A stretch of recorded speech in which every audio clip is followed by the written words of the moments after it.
The main character's name is Mason. He just woke up and found himself on the roof of a multi-story building. His head was splitting, as if after a long night spent in a nightclub. Mason was accompanied by a strong smell of rotten meat, and he did not immediately understand why he was on the roof and not in his bed. The stench was clearly everywhere, and screams and groans could be heard from below the building. Mason looked down and couldn't understand why there were so many people there. People were just stamping around and making strange sounds. It looked a bit like a strike, but something was not as usual. Mason looked closely and realized that it was not a strike or even people.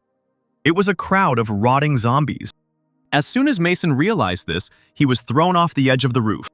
He was scared and didn't understand what was happening, because a second ago he was in the normal world. Mason started looking for his phone and seeing what was going on online, but his pockets were empty. He had no money, no phone, and no keys to the apartment. He only had a bag of peanuts with him. Mason remembered that he had bought it at the store the day before. Mason was upset. He thought that now he would definitely die. He would just gnaw on the nuts and immediately go to the next world. The girl had never even existed, and he was already dying. Suddenly, a door opened sharply a few meters away from him. This was the incomparable Melanie, who had clearly been surviving in this world for more than one day. Her figure was emphasized by tight clothes that fit closely to her body. She didn't notice Mason, but he continued to watch this from around the corner like a fearless girl.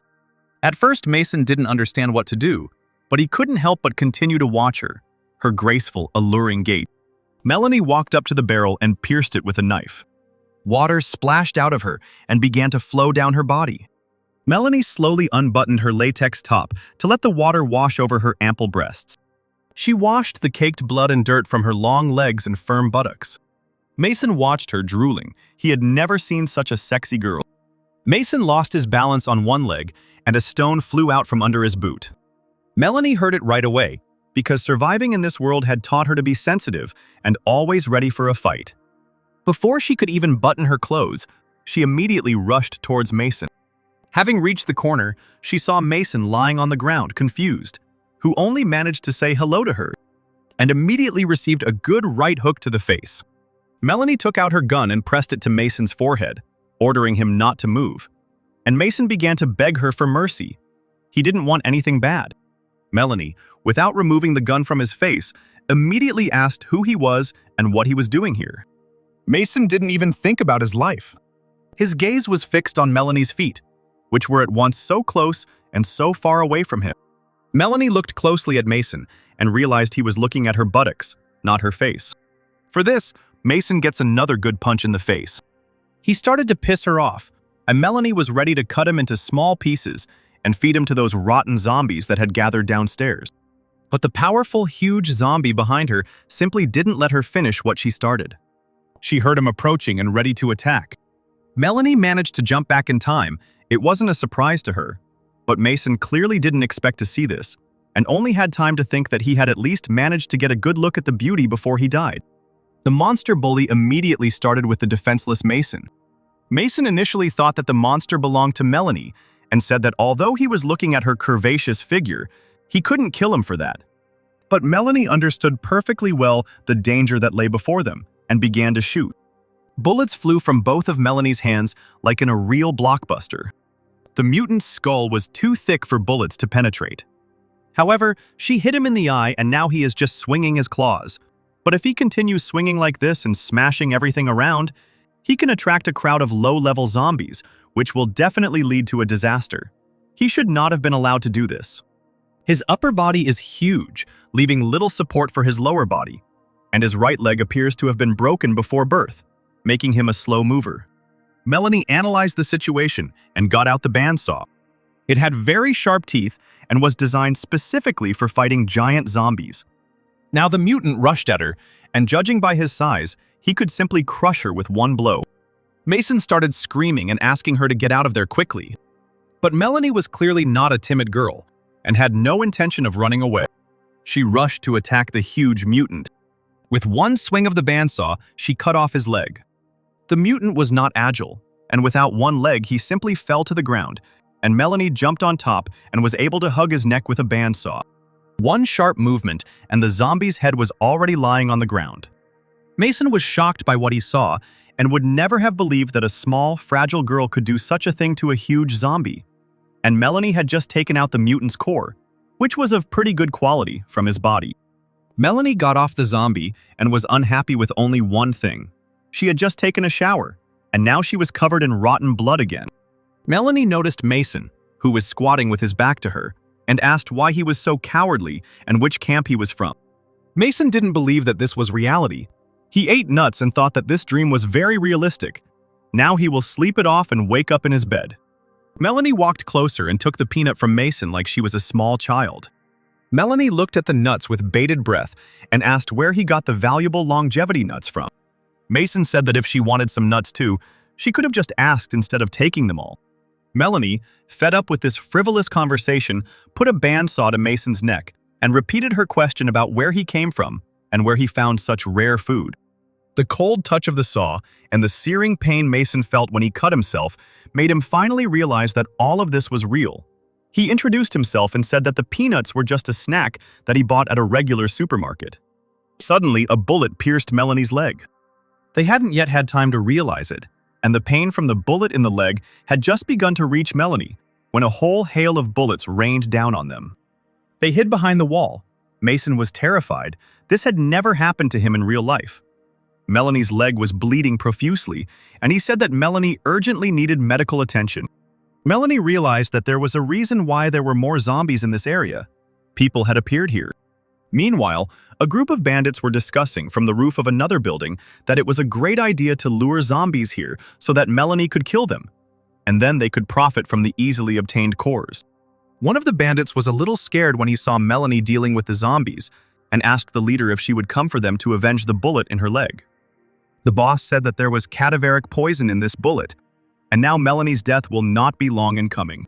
Meanwhile, Melanie's leg began to swell, and she realized it was cadaveric poison.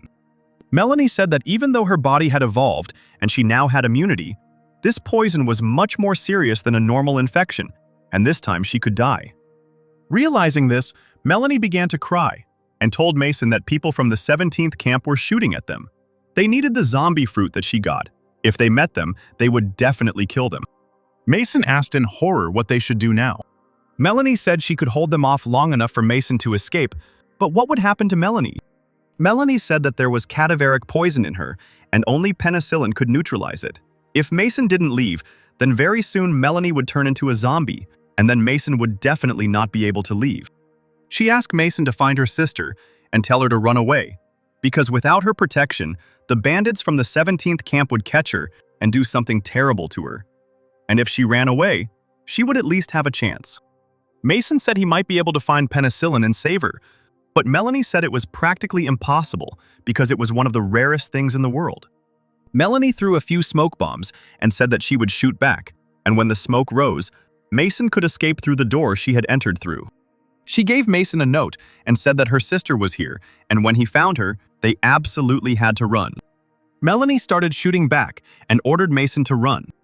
Mason rushed to the exit, but all he could think about was that he couldn't just leave Melanie because she had saved his life, and he had to repay her in kind.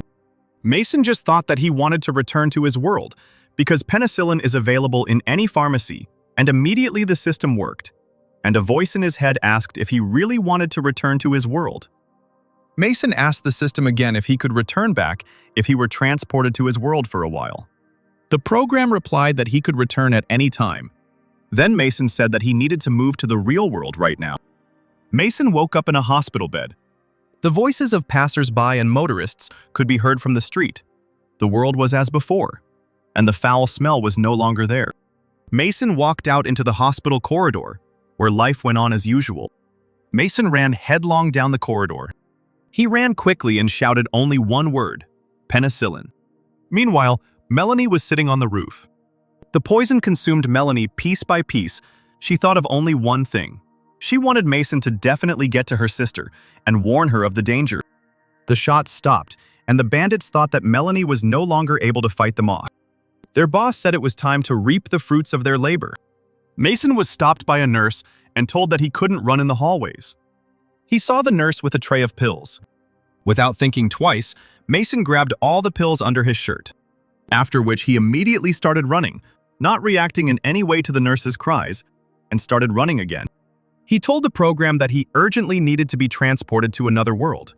Melanie continued to sit motionless on the roof, breathless. Suddenly, a finger touched her face.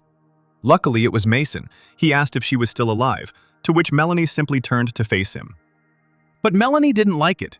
She hoped that he was already warning her sister, and he returned to her when she was almost a zombie. Melanie furiously asked why he returned. Mason anticipated her negative reaction and immediately took out a bottle of penicillin.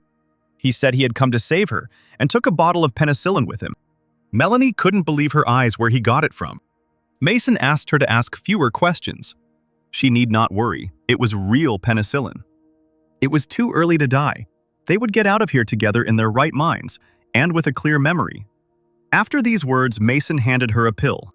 Melanie swallowed the pill, even though she didn't trust Mason, but she had no choice.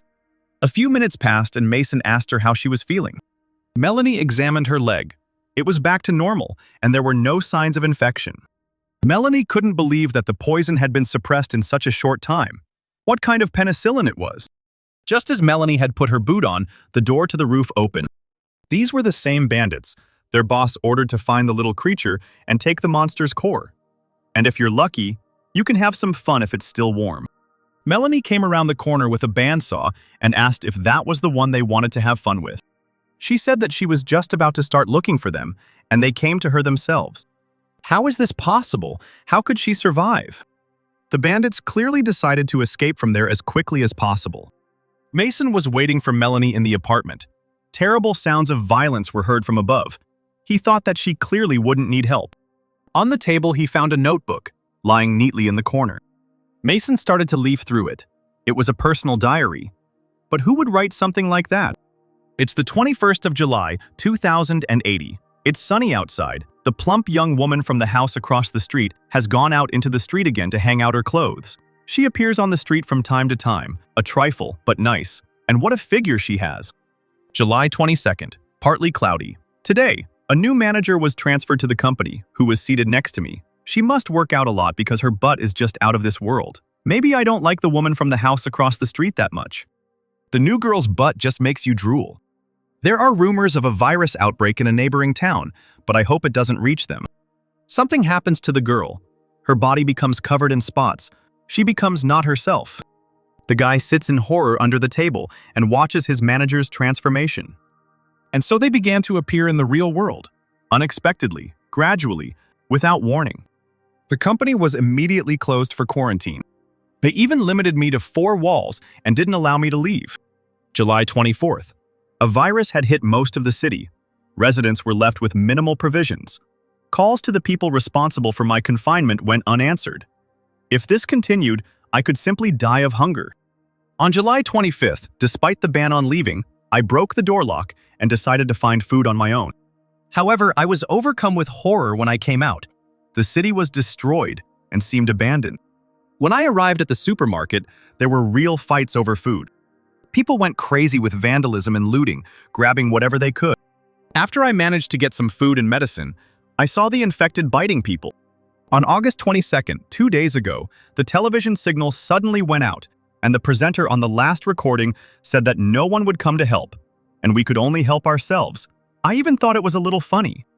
On August 17th, all the food ran out, but I'm afraid that if I leave the room, I might be eaten by hordes of infected.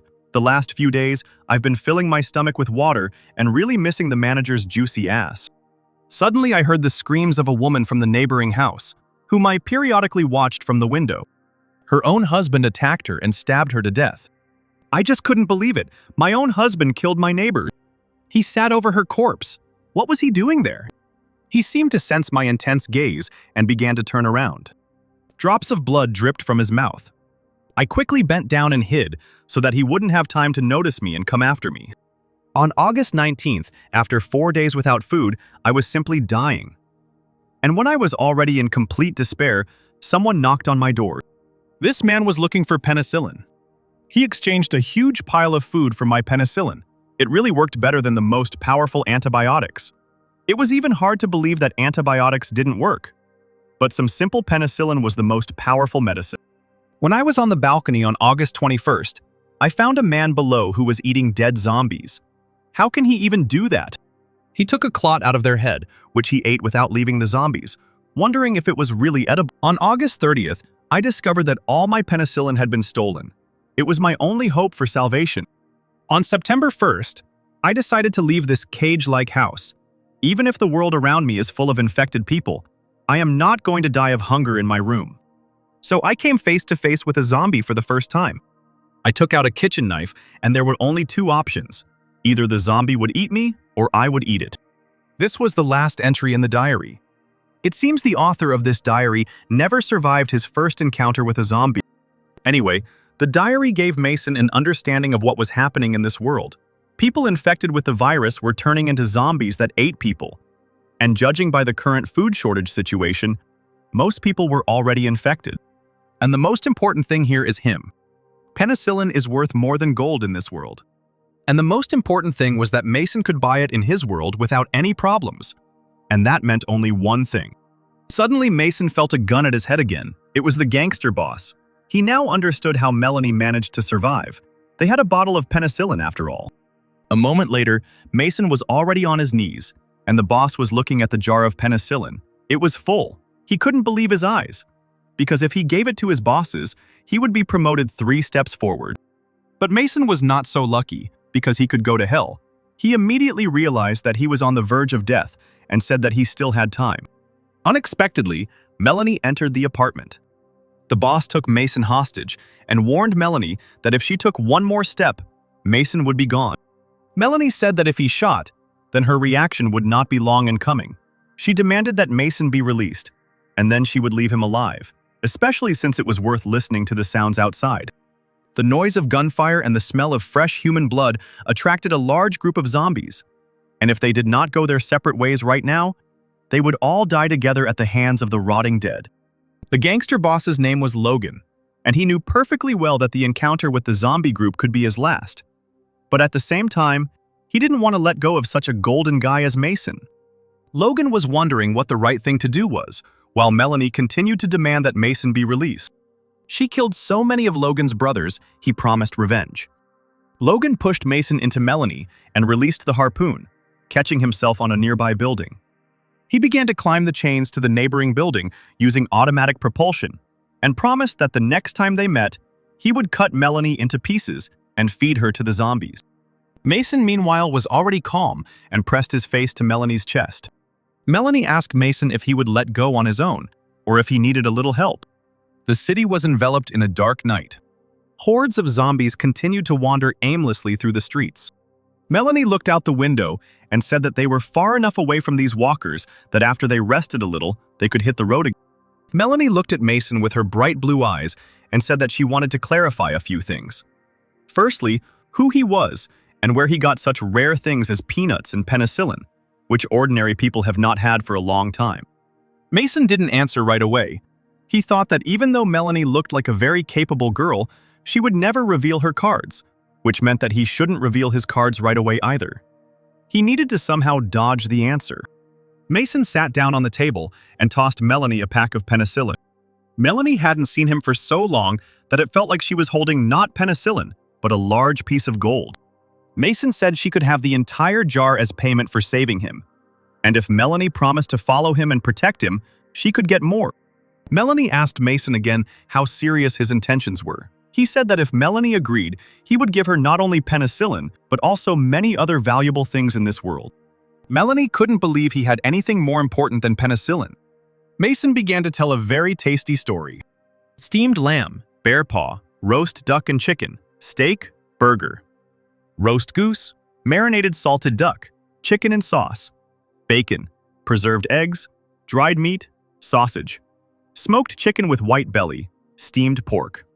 Melanie stood there imagining these dishes, and her stomach began to hurt. She asked Mason to stop. She wiped away her drool and said that she would not agree to defend him only for these things, especially since he could turn out to be a person from the camp of her opponents. But Mason hastened to reassure her, because he did not belong to either camp. He said that Melanie might think of him as a spoiled, handsome man who would turn her life into paradise, but Mason privately thought that he was just an unlucky 21st century worker. Melanie thought he certainly looked like a spoiled brat, but she survived, thanks to the penicillin he gave her. And although she hated to admit it, he was clearly her savior. After thinking for a moment, Melanie said that she was in. From now on, she would always follow him and protect him. But if she found even a hint that his words were a lie, then she would cut him into small pieces and cook him into cutlets.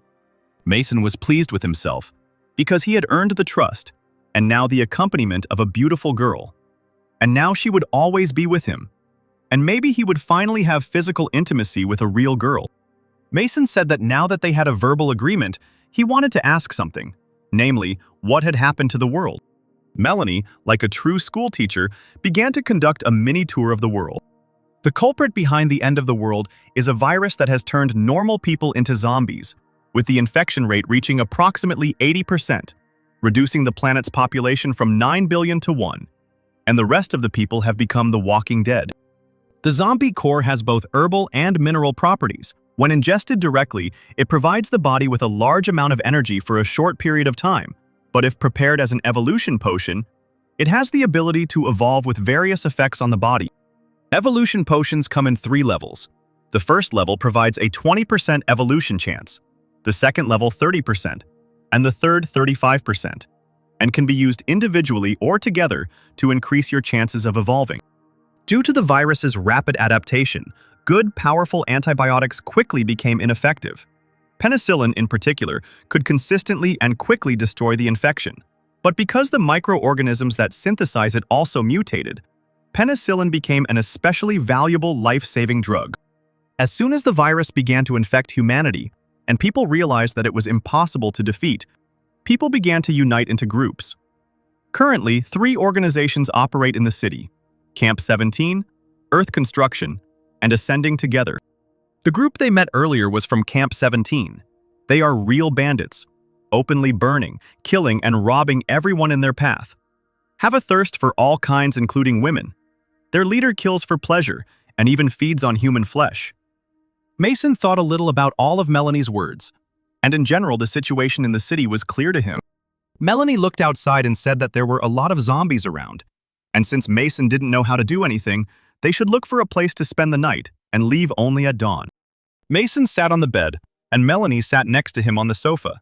She told him to go to bed because he was of little use, so she would be on guard. He looked closely at her face. It was hard to imagine that she was as feisty as he had seen her some time ago. Mason lay down on his bed and said he needed to travel back to the 21st century. The system has started the transfer. Mason opened his eyes slightly. He felt a little heavy, as if someone was sitting on him. When he opened his eyes fully, he saw a busty girl in front of him, who in a gentle, sweet voice asked him if he was awake. Mason quickly got out of bed and pushed the girl away from him. The girl was his mistress. He asked why she came to him. The owner said he was hit by a car, but the doctor said he would be fine. It was a good thing she had set up an emergency contact. Otherwise, the hospital wouldn't have been able to find anyone to pay his hospital expenses. Mason asked when she had managed to do all this, but the hostess did not listen to him and asked what he would like to eat. Mason felt awkward at being shown so much concern. The hostess laughed playfully and even felt embarrassed that Mason was so embarrassed. She got out of bed and said that she would go buy him everything he needed. Mason really needed some things that he could take to the parallel world, and he agreed. While no one was there, he needed to figure out the system. He realized that if he accessed the system, a kind of menu would appear on his hand. There were only 3 icons: memory, transfer, and charging. He immediately had a logical question about how to charge it and how much charge was left. Literally 10 minutes passed, and the girl was already back, out of breath from the weight of 2 large bags. Mason quickly got out of bed and wanted to help, but the girl said that he shouldn't overexert himself. He just needed to rest. The girl's name was Emma. She was very rich and constantly showed attention to Mason. He understood this perfectly well, but given that he had no money at all, he considered himself unworthy of her and did not reciprocate her feelings. But suddenly, a brilliant idea came to his mind. If he had such a unique system, then with the help of trade between worlds, he could get rich both there and here. Suddenly, the door to the room opened sharply. It was Emma's uncle, and she asked with displeasure what he was doing there. Uncle said he had come to pick her up and take her to Liam's for dinner. Emma got angry and said that she would not go to his place for dinner because she had her own plans. Her uncle did not listen to her and simply pushed her out of the room because it was a direct order from her father. Her uncle closed the door of the room in front of her and told her to wait downstairs. He had a serious conversation with Mason. He walked silently over to Mason's bed and looked straight at him. Mason asked what problems he had. Uncle said that the problem should have resolved itself. Wasn't the money they offered Mason enough? Mason suddenly asked, what if he became rich? Uncle thought for a moment and said that there was a good phrase, a small man always has big ambitions. But he knew everything about Mason. Therefore, he is sure that, having lived his whole life, Mason will never reach the top. However, Mason did not agree with him, and his words sounded like a challenge to action to him. In another world, the sun had already begun to shine. Melanie actively tried to wake Mason up. Mason woke up yawning slightly, and Melanie looked out the window and said that it would take about an hour to get to their base from here. The streets were filled with hordes of zombies. Melanie walked boldly along the steep roof of the former shops, and Mason, clinging to the wall in horror, followed her. After an hour's journey, they stopped on the edge of one of the roofs. Melanie threw a pebble at the neighboring building, and from this building, a suspension bridge began to descend, after which they entered the base via this bridge. Mason said the base was very well hidden. From the outside, he would never have guessed there was anything there. Melanie moved boldly through the corridors of the base, and Mason followed her silently. She entered the room where a completely bandaged girl lay. Apparently, she had been bitten and was covered in spots. The infection had already begun to completely consume her body. It was her sister Becca, and Melanie immediately gave her a penicillin tablet, happily informing her that she would soon be better. Mason asked what happened, why her sister looked so bad. Melanie said that she was wounded by zombies. She went on a sortie specifically to get the core of a mutant zombie. She could exchange it for penicillin, but she was ambushed. Becca asked if she was okay and if she was hurt.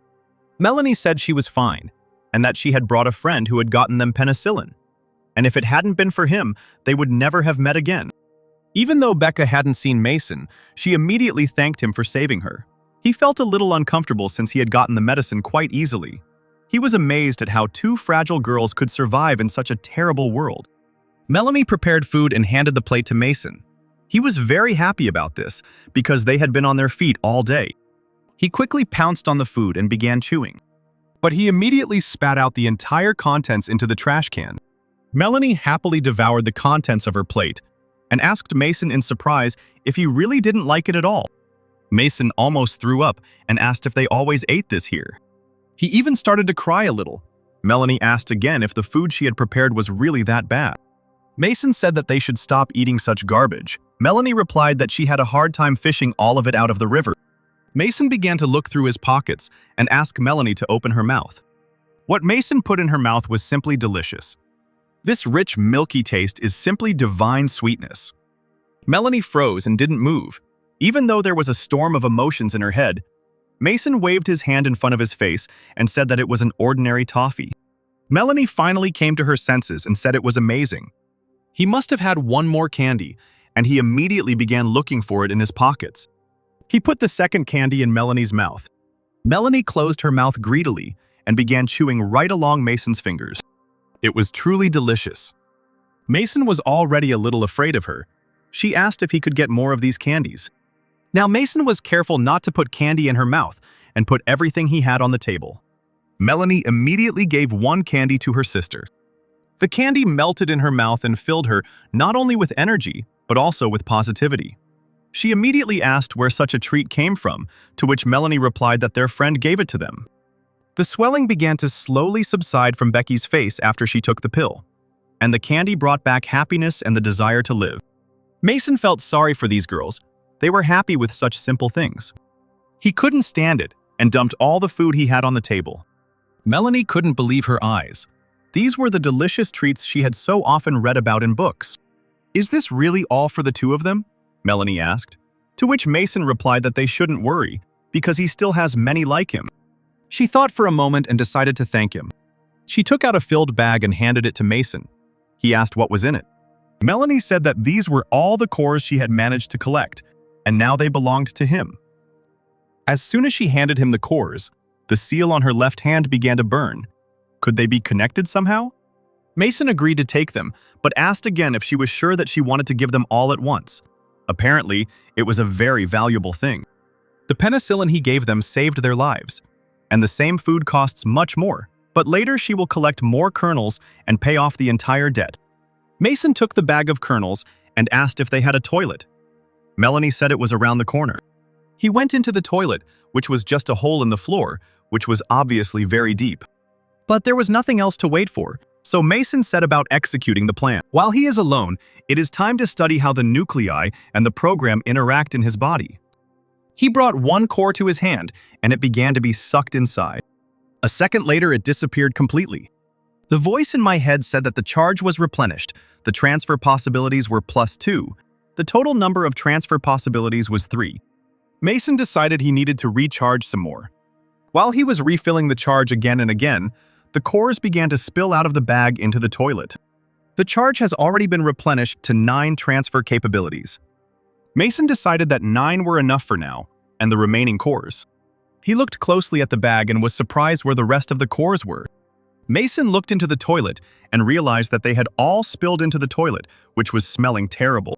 His face simply turned pale. Mason came out of the toilet so upset that he looked like a ghost.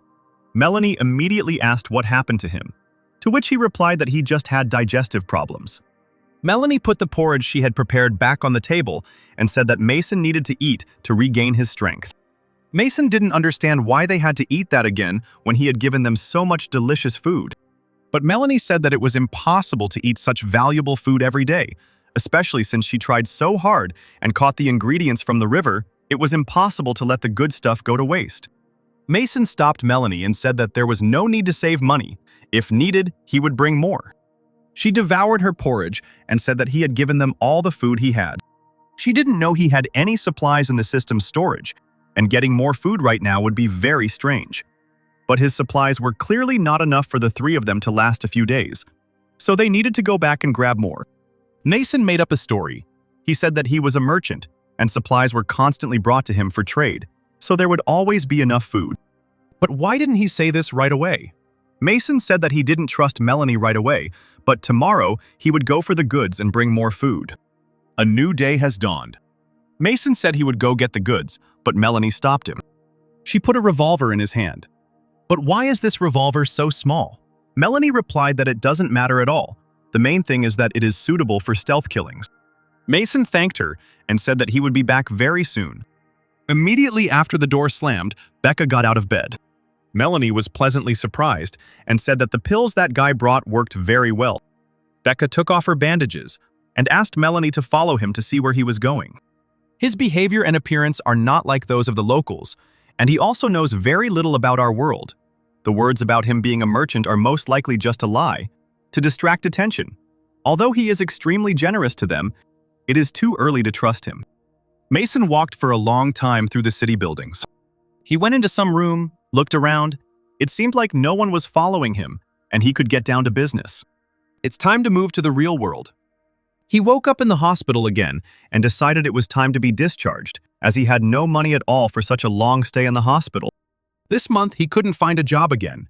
His savings were running low, and they were about to run out, before he thought he could get rich. But in fact, he was just a poor man. But now he needed to take valuable food for that world. Food and medicine are highly valued in that world, but he has no buyers at all. If he goes to that camp of scumbags, they will simply take everything and finish him off. Mason placed a whole bunch of groceries on the checkout counter and asked to check out. Although Melanie was quite strong, the most she could help him with was not becoming zombie food. But she said that there were peaceful camps, and perhaps it would be worth starting to trade with them. The total came to $1,000. Mason came home with full bags.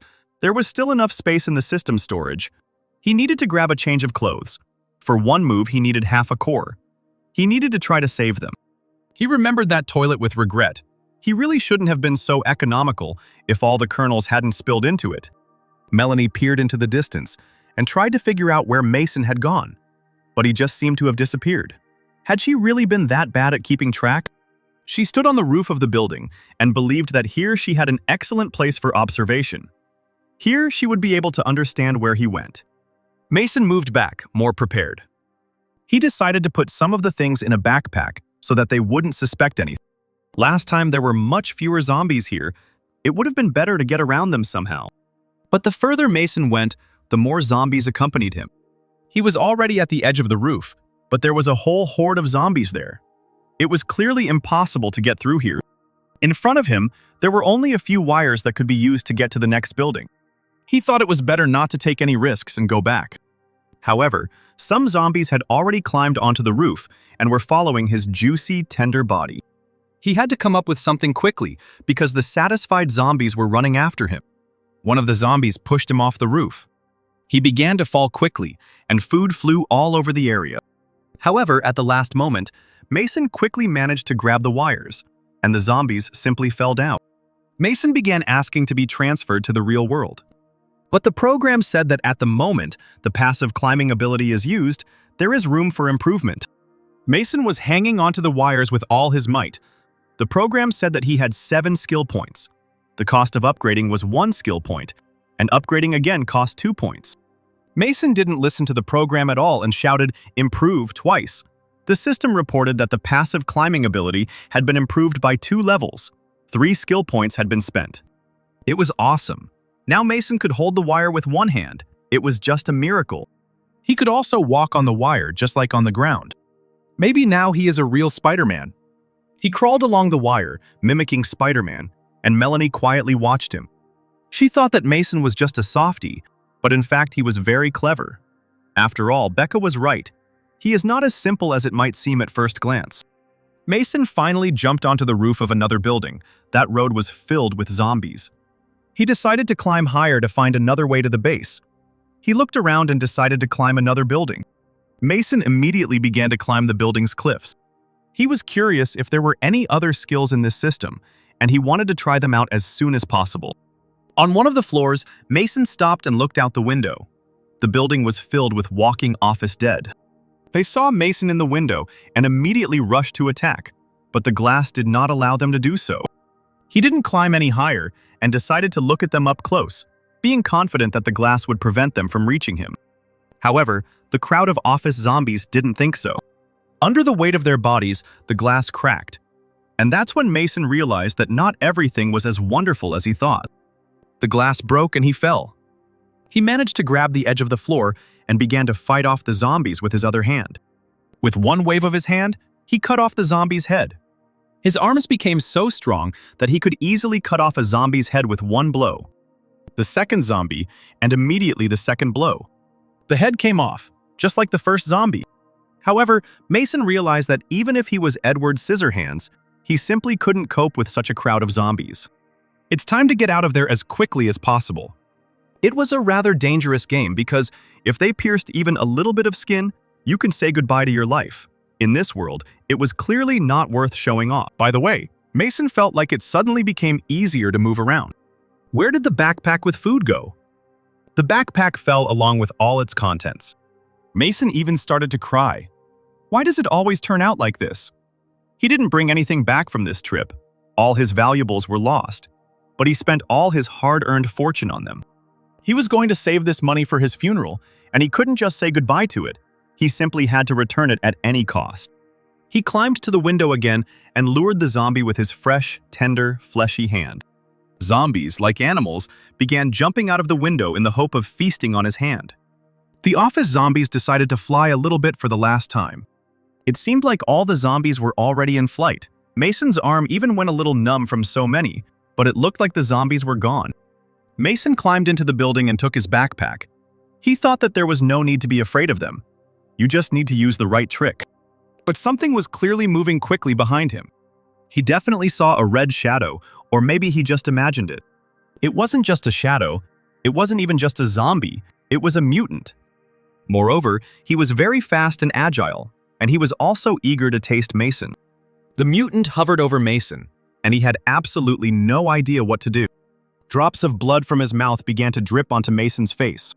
And after a second's wait, the mutant rushed to attack. One blow sent Mason flying out of the office space. However, realizing the full danger of the situation, he immediately started running. However, this mutant was not so simple. His speed was enormous. and Mason for him was just another living toy that could easily be eaten. He ran as fast as he could, but the mutant was so fast that Mason didn't even see it coming. If he was transported to the real world, he would end up here again when he returned, so it was just a waste of cores. The mutant was already very close, and Mason said that he wanted to spend all his remaining points on improvements. Hey.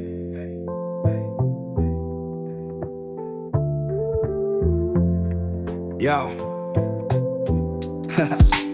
Rolling down the block, let the speakers knock. Palm trees, west breeze, let the heat unlock. Mind steady on the hustle, never sleep, no stop. Got my eyes on the prize, gotta reach that top. Reminiscing on the days when we had no hope. Now we sipping on success, twisting game like rope. Still feel the pain from the ones we lost, but the lessons in the struggle make a boss. Blowing chronic in the wind, let the world spin. Ain't no telling where I'm going, but I know where I've been. Every scar on my soul, every fight, every sin.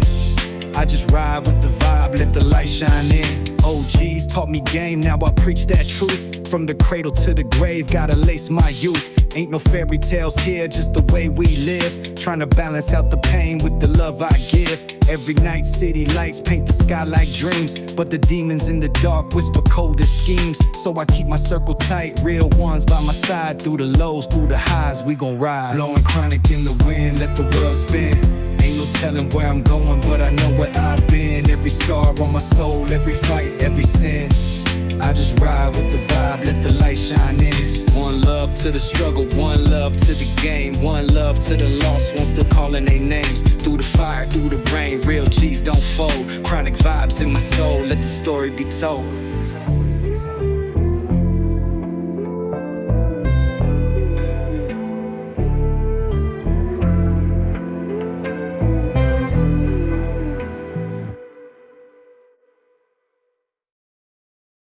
All points spent. Climbing speed improved to level 6. Special skills, bravery and prudence, as well as a firm step were also received. At that very moment, Mason managed to dodge the attacking mutant. Now he saw all his movements and still managed to dodge attacks. The mutant was still chasing Mason. He had spent all his points, and this only made them equal in speed. But he still couldn't escape from him. Mason hoped that after such a boost in his abilities, he would be able to pin him down and destroy him. But he wouldn't be able to run at such a speed for long. His strength was quickly leaving him. If you slow down even for 1 second, he will catch up with him and grab him by the neck to bite. But something had to be done, and Mason had a plan. He stopped abruptly. This is exactly what the mutant was waiting for. He would finally get to enjoy some fresh flesh. Mason managed to grab a piece of a stick, and he pointed it at the flying mutant. Due to the mutant's immense speed, the stick entered his body like a knife through butter. She pierced the mutant, who was screaming in pain, right through. Mason climbed into the mutant's soft skull in search of its core. And fortunately, he was able to get it. It was simply shining in his hands, because it was his first well-deserved core. He was exhausted from the fatigue of running, but at the same time, he was glad that it had all been worth it. A few minutes later, Mason walked out of the building with a backpack over his shoulder, and Melanie was watching him from the roof. She knew perfectly well that the building was simply teeming with zombies, and she couldn't believe that he had managed to get out. Mason didn't notice her and thought that at the moment, he was about on the same level of strength as Melanie. Following Melanie's example, he threw a pebble and the entrance to their shelter opened. Mason immediately started calling the girls, so that they could look at the new things that he had managed to bring them with such difficulty. At the door, he was met by Becca, who had changed greatly since their last meeting. She was a young girl, dressed in short shorts and a t-shirt that hugged her huge breasts. Mason didn't even immediately understand who was standing in front of him, because when she was all bandaged, he didn't even see her face. The girl winked at him and introduced herself. Didn't he recognize her? She came close to him and began to touch his body, asking where the blood on his clothes came from, how he felt, and whether he was injured. Becca pressed her chest against him and began to rub against his body. She said that she would better examine him completely. Mason couldn't even imagine this. Could his dreams really be coming true? Such a sweet girl wants to examine him completely, and even rubs her big breasts against him. He was already starting to think that this world wasn't so bad. She examined Mason visually and said that she didn't find any bites, which meant he was really okay. took him by the hand and asked him to come wash with her because he was so dirty. Mason didn't immediately understand what Becca wanted, so he asked again if she was really inviting him to take a shower together. Becca said that water sources were very limited right now, winked again, and said that they needed to conserve. Warm water was already pouring over Becky's body. She was the first to enter the shower completely naked. Water was running down her huge breasts, and she was simply luring Mason to join her. He was a virgin and could never even dream of such a thing. Becca kept calling Mason over to her place, and he asked her if her sister would be okay with it. But Becca was quick to reassure him, as she and Melanie often went swimming together. Mason stood in front of the entrance and could not decide whether to go in. He quickly took off his clothes and said that if he did not come in, it would be a clear sign of disrespect, so he should not refuse. He had already approached Becca from behind and wanted to get comfortable. Looking at her tender, young, wet body, drool began to roll from his mouth. But someone grabbed him by the hair from behind. It was Melanie, who was clearly not happy with his behavior. She rudely asked what else he was doing and pulled his head towards her. Mason said that he didn't really have time to see anything, since he's had -8 vision since childhood. He can't even see anything in front of him. They got out of the bath, and Mason immediately decided to change the subject of the conversation. So as not to test Melanie's patience, he began to get out everything that he managed to convey from the real world. To ensure a balanced diet, he even took some fruit with him. Melanie immediately forgot about everything that had happened before, because she had only seen bananas in pictures. Mason unwrapped one banana for her and told her she could eat it right now and not be embarrassed. He started pushing the banana into Melanie's mouth. It went in slowly and quite tightly because she was actively licking it with her tongue to make it easier to enter her mouth. Mason's thoughts were completely off the banana as he continued to slowly push it into Melanie's mouth. The banana was already quite wet, but in order to better and more clearly feel its taste, she continued to polish it with her tongue. Finally, a piece of banana broke off and remained in her mouth. She was filled with delight at its sweet taste. Mason closed his eyes and replayed the moment over and over in his head. A few minutes later, Becca came out of the shower and seeing so many products, she thought that she was in a dream. Would Mason really give it all to them? It was very expensive.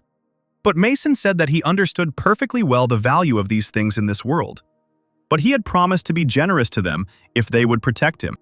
Melanie finally swallowed a piece of banana and thought that now she definitely had to keep her promise. Mason said that with his savings, he would only be able to stock up once, and he would also have to figure out a way to get the cores. Melanie asked him again why he needed money, since now it was simply priceless paper. It was even inconvenient to wipe your ass with it. To which Mason replied that his trade was based on the exchange of rare metals, gold, silver, or something else in that spirit. Melanie looked around and walked away somewhere. She walked up to the table and took something out from under it. On the table where Mason was sitting, she placed several yellow bars that looked very much like gold. They sparkled like real gold bars. Mason reached out his hands to them and began to touch them. Are these really real gold bars? Melanie said she didn't even remember what it was called, but the bars were square, so she decided to put them under the legs of the table to keep it from wobbling. If this one works for Mason, she has 5 or 6 more just like it under her desk. Mason even started sweating a little when he saw so much gold in front of him, and Melanie opened a bag of chips and ate them with great pleasure, saying that they were not using it, and he could take it all. It was already completely dark outside. Mason lay there and couldn't stop rejoicing at the fact that he was now truly rich. While he was sleeping, someone entered his room. Mason was completely oblivious to this, and his dreams were only about how he would now be able to spend his new wealth. However, he didn't even suspect that all his dreams, like reality, could end in an instant. Becca was already standing in front of him with a knife raised up. She was already lowering the knife to stop Mason's dreams forever. However, Melanie stopped her hand. They quietly asked Becca what she was doing, what had come over her. Becca said that if they killed Mason right now, all his valuables would belong to them. Melanie said that they couldn't do that because he had saved them. If it weren't for the penicillin that he had given them for free, then they would both have already joined the company of the dead who wandered aimlessly through the streets. Becca reminded Melanie how not long ago, another guy managed to gain her trust and then betrayed them, telling their location to the bandits. Then everyone in their camp died. Did she really want a repeat of that? If Melanie hadn't stopped Mason, he would have lost his lustful eyes and his soul. Melanie insisted on her own, because Mason had no reason to waste something as valuable as penicillin on them. Even if they sold everything they had, they wouldn't even earn 5 penicillin tablets. And Mason gave them a whole pack. He was definitely not a traitor.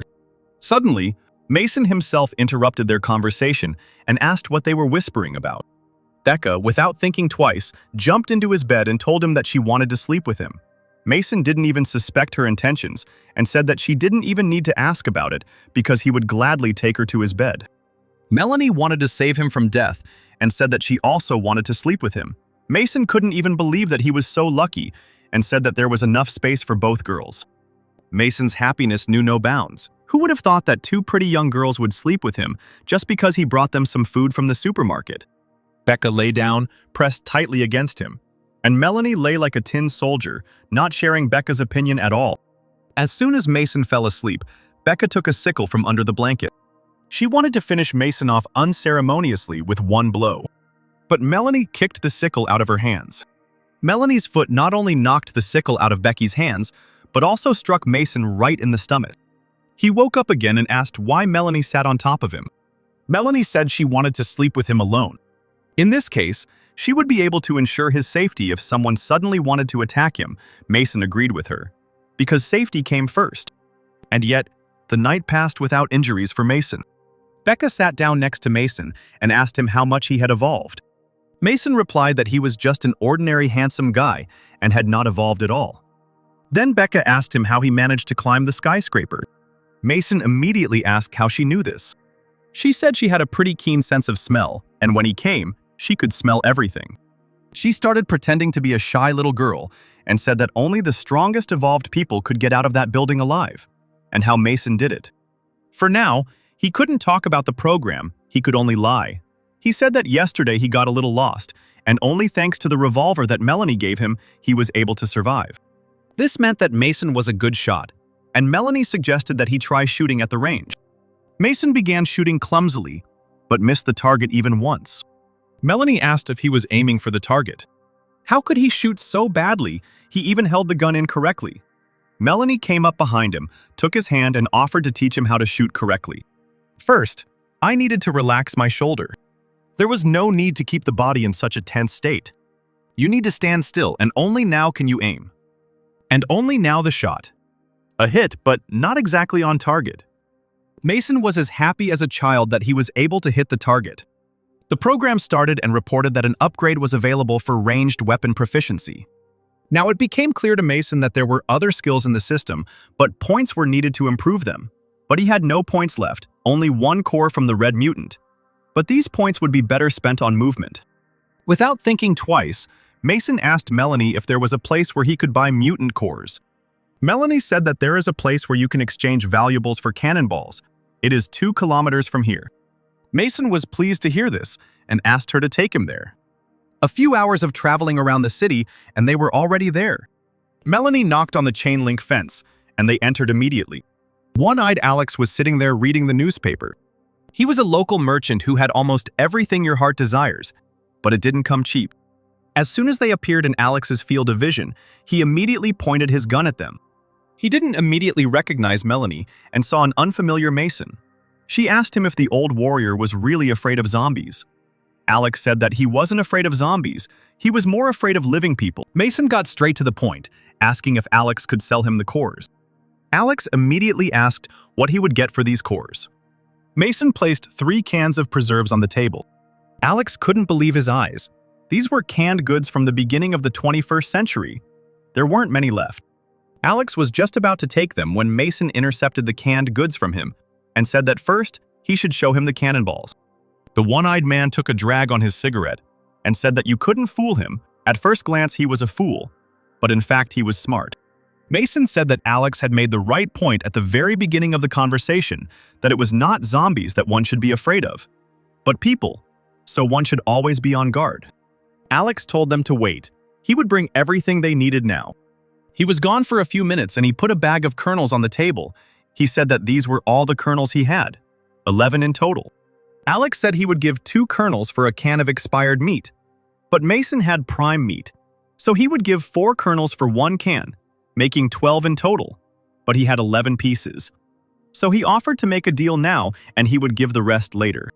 Mason said he didn't have to pay anything back and he would also give Alex a 4th jar on top. But he will have one request. Mason took out the ingot and asked Alex what kind of metal it was. The old man examined the ingot and said that his eyesight was not the best, but it looked like gold. Excellent. Mason took the ingot back and said that the old man's eyesight was fine. An extra can of stew is a commission, because Alex probably knows a lot of people and asked to warn everyone so that they would look for gold for him, and in exchange, he would give them stew. Alex said that this trading plan sounded quite profitable, but he couldn't understand why he needed gold, since it had long since ceased to be profitable. Mason told Alex not to worry about it, the more gold the better. Mason was finally able to recharge his skill, giving him 24 skill points. He immediately improved his ranged weapon proficiency by 4 levels, leaving him with only 9 skill points and the new ability he received, Doom Bullet. Mason decided to test his newly acquired skill. Now he shot confidently at the target. Every shot he fired was right on target. This is the true level of a skilled shooter. Mason asked the program what this new Fatal Bullet ability was. The program replied that this skill could be used for free only once a day. Mason agreed and asked how he could use this skill. The program said that first, you need to say the cry, the Fatal Bullet, and then shoot. Mason asked what kind of stupid rules are these? Why does he have to scream when using this skill?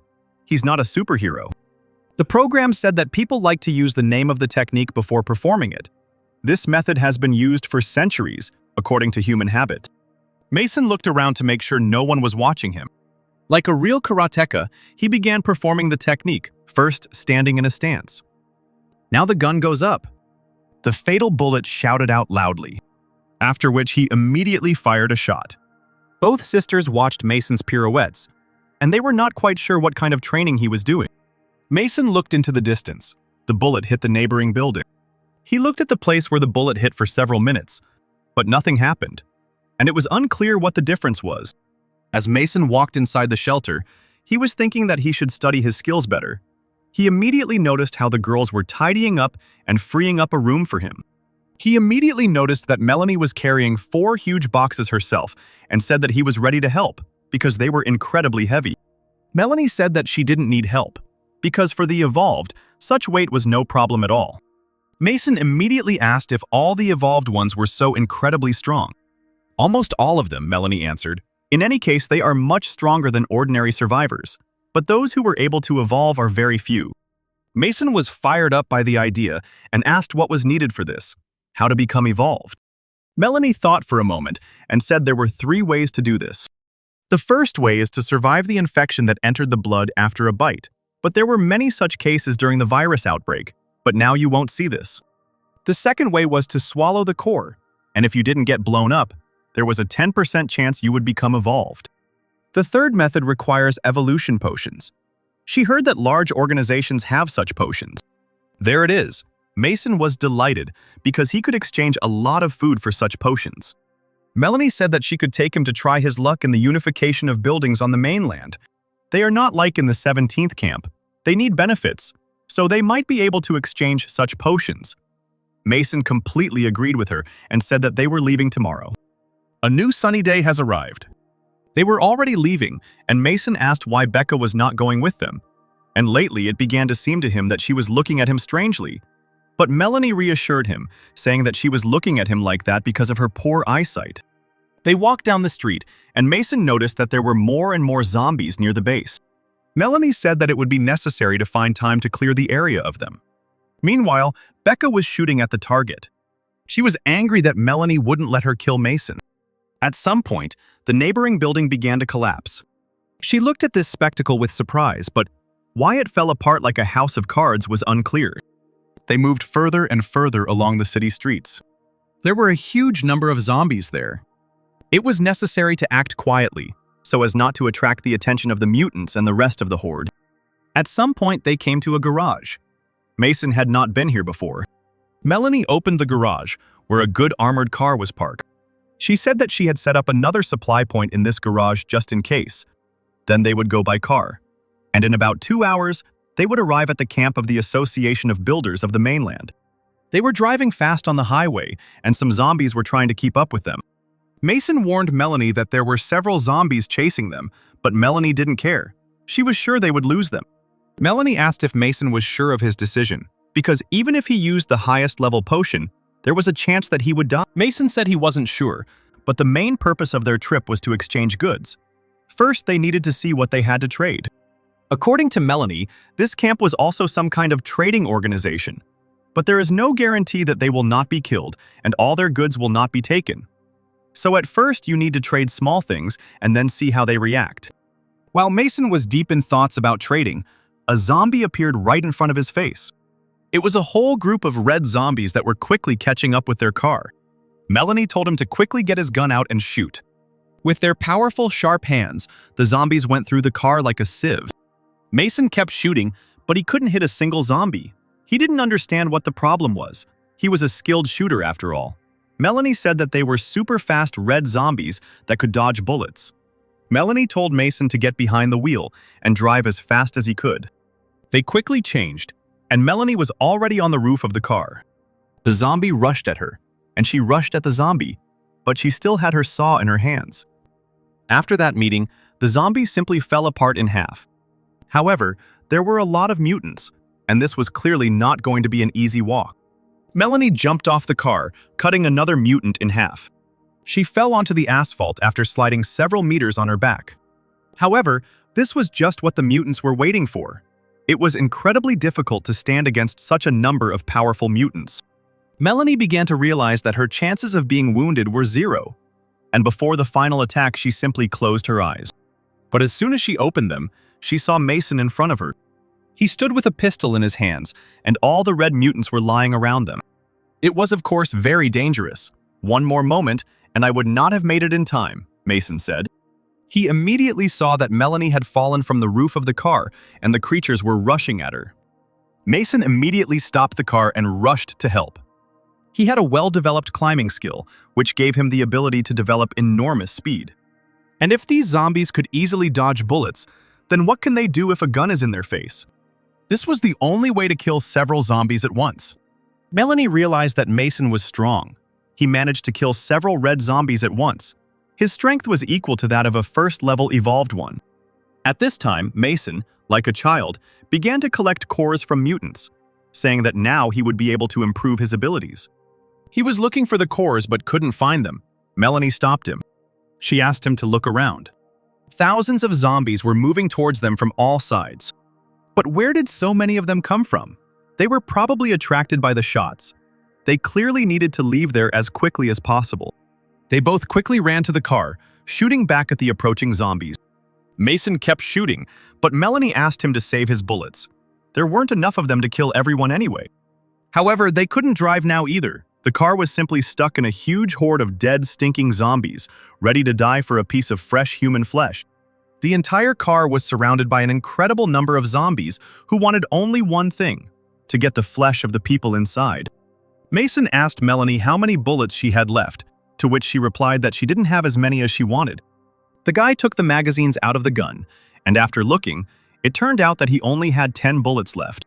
This crowd can't be taken down with that many bullets. In such conditions, the guy can only use a fatal bullet. Previously, the system said that the free fatal bullet could only be used once a day. The guy was worried because he didn't know for sure whether he would be able to get that fatal bullet. As it turned out, when I first bought the fatal bullet, it cost 1 skill point for each shot, after which I didn't hesitate for long and bought 7 shots. The gun sparkled with purple rays, which meant that the guy had acquired bullets. Mason decided that he would leave the remaining 2 skill points for transfer. If 8 shots did not help, then he would move to his own time. Well, a split second later, he remembered that he was not alone in the car. Melanie was next to him, and she definitely couldn't get out of this hell alone. After all, she would simply die here. She would physically not be able to cope with this crowd of zombies on her own. At that time, the girl said that the car was strong, and they would definitely not be able to penetrate for some time. The girl got furious because she told him to save his bullets, but the guy ended up using all his bullets, and the zombies didn't really decrease. But at that moment, the guy just laughed at the girl's words. Melanie said that you should always leave at least 1 bullet just in case, because it might come in handy. But Mason couldn't understand the girl's words, because how could one bullet be of any use? The girl began to tell that she always saves her last bullet. She wouldn't want to let these creatures bite her and then turn into a zombie. The last bullet should be saved for yourself. In this world, death is at every step. The girl has long been ready to die at any moment. She just doesn't want her death to be so sad. So she advises the guy to always leave at least one bullet. The guy didn't really react to the girl's words, but just looked at her nervously. No effect. Mason fired 7 fatal bullets, but nothing special happened. The zombies remained outside as they were, and in addition, there were more and more of them. At this time, the zombies continued to break into the car, hoping to feast on human flesh. After some time, raindrops began to fall on the zombie's head. It started raining, so at least the boy and girl wouldn't have to worry about dying of thirst. Now they could only pray that there were other people nearby who could distract the zombies, but there certainly weren't any such kind people. It's clear that the zombies didn't care about this rain. The guy noticed that a sudden stench started, but as it turned out, the water makes the rotten meat on the zombies' bodies soggy. There's always such a stench during the rain. As it turned out, the partners came up with a cunning plan. They placed buckets under the roof of the car to collect water. The buckets were already full, and they needed to patch up the hole in the roof. It was raining quite heavily. The girl hadn't seen anything like it for a long time. If it continued for another day, they might see something interesting. The guy couldn't understand what the girl meant by the word interesting. Zombies themselves are immortal, but water can wash them away. So right now they are watching the process of zombies melting before their eyes. When water hits them, their skin swells, making it look like they are living people again. However, this was only temporary. At this time, the rain was not going to stop. On the contrary, dark, thick clouds with rain were gathering around the car and a crowd of zombies. They continue to absorb water. The skin continues to swell, to such an extent that at some point it can't take it anymore and bursts. The zombies still won't die from this. They'll just look a little more interesting. The guy asked the girl to stop because from her story and the smell, he would definitely throw up. And then they would both be uncomfortable sitting in the car. But in any case, it was better to sit in the car like this than outside with a crowd of zombies. The girl asked the guy to look out the window. The girl noticed that all the zombies on the outside began to look more like people. This is indeed true. Almost all the zombies had all the outlines and characteristics of a person. After one zombie, who was a girl, leaned towards the mirror, the girl noticed that she looked the same age as she was. The girl would still be alive if the world were normal. Melanie's words were filled with resentment and sadness for what had happened to this world and to this girl herself. But the girl's reasoning was interrupted by Mason, who asked her what she would do if the world were normal. The girl was surprised by such a sudden and at the same time difficult question. The girl didn't think much about it. If there were no zombies, if the world was normal, then she would. She would have liked to become a pastry chef, but she felt it wasn't really suited to her. Well, the guy had a different opinion. He said that such a profession would suit her. This is not strange, because the guy knew better because he lived and can live in a normal world. A few seconds later, a powerful bolt of lightning flashed across the sky, almost illuminating the entire clearing where the girl and boy were standing. The guy can't leave Melanie. There must be another way. The guy decided that he would gain strength during the day, and then try to use the climbing ability to escape with Melanie right over the heads of these zombies. A split second later, the partners' faces were covered by a powerful flash of lightning, which clearly surprised them a little. What a dense flash. This area was always dry. The girl had never seen such weather here. But the lightning was not going to stop. On the contrary, it took on an unnatural appearance and was directed straight at the car with the girl and the guy. The flash was so bright that the main characters even shielded themselves from it. After seconds, she finally reached her target and hit the car. A moment later, dozens, if not hundreds of zombies were struck down by the same lightning, causing them to fly off in all directions. After the guy opened his eyes, he saw dead zombies lying in front of him. Such a picture clearly shocked the guy almost to the point of losing consciousness. And oddly enough, the zombies were all dead, from such a powerful discharge of electricity. The girl and the boy still couldn't believe what had just happened, because it was the first time they had seen all the zombies around them killed by a single lightning strike. Well, even though the zombies were dead, the partner had to clear the road of zombies, otherwise the car wouldn't be able to pass. By the time they finished cleaning, it had cleared up. They were probably still a little shocked by what had happened. The guy was indescribably happy that they were able to survive under such circumstances, but the girl was also incredibly happy. At this time, they reached some huge gates. A man at the post above told his partner that a car was approaching and that he needed to report it to the guard, after which the partner went to report it. Meanwhile, the guard himself was fast asleep, along with two gorgeous girls. And against the backdrop of all this, a man was shouting for the guard to wake up because the car was at the gate. Reluctantly, the guard, adjusting his pants, went outside and complained about whoever had arrived so early. The man asked permission to find out everything. Opening a small gap in the gate, the man told everyone to get out of the car. The main characters approached the gate. The man said that he had not seen them before and asked where they were coming from, also adding whether they were looking for shelter. Mason said that they were traders and had come to exchange very valuable things, while the girl simply watched and remained silent. The guard at this time, having thrown his coat over himself, told them to take out the goods and he would look at it. The man gave the guard the boy's goods in exchange. He looked with interest at the canned food the guy brought. He unpacked the product with the hope of trying it. But the girl was outraged by the man's behavior because they had not yet received anything in return. She could not understand why he was already opening it. But Mason interrupted the girl and said that it was okay. The man would just taste the product. He asked her to try it quickly and tell him how he liked it. The man said that the guy was smarter than he seemed. The man swallowed a juicy piece of meat while one of the men present looked at it all and was clearly hungry. The man decided to try again. He raised the spoon to his mouth and took a swallow. At this time, the men standing nearby asked him how it tasted and choked on saliva, because they were not just hungry, but most likely dying of hunger. The guy took another spoon. The girl was again outraged by the guy's behavior. She thought that was enough, since he was close to eating the entire jar. The man didn't understand what it was, took a couple of spoonfuls, and it was already finished. He said that he couldn't even taste the product. But the guy said that it was okay, he had more, and held out the canned food for the man to try. A few minutes later, several empty cans of food were lying on the table, with absolutely nothing in them. The girl was furious about this because the man had already eaten 8 cans. She asked if he knew how many good things they could exchange for them. With a bloated belly, the guy reported that he had eaten quite a lot. After which he added that he was leaving the broth for the men standing nearby. A split second later, they began to fight. Not literally, for this broth, which looked very strange and ridiculous from the outside. The man said that the canned food was quite tasty and that he ordered the mayor of the city to be notified about the boy and girl. After which the man ordered him to follow him. After which he led them to the estate, where there were a lot of people. It felt like they didn't feel the zombies outside in this place. At this time, someone asked whether people did not want to look. Someone said that they had a product of the highest quality. Mason asked if there were people living in these houses, to which he was told that they were all refugees, whom the mayor of the city had warmly welcomed.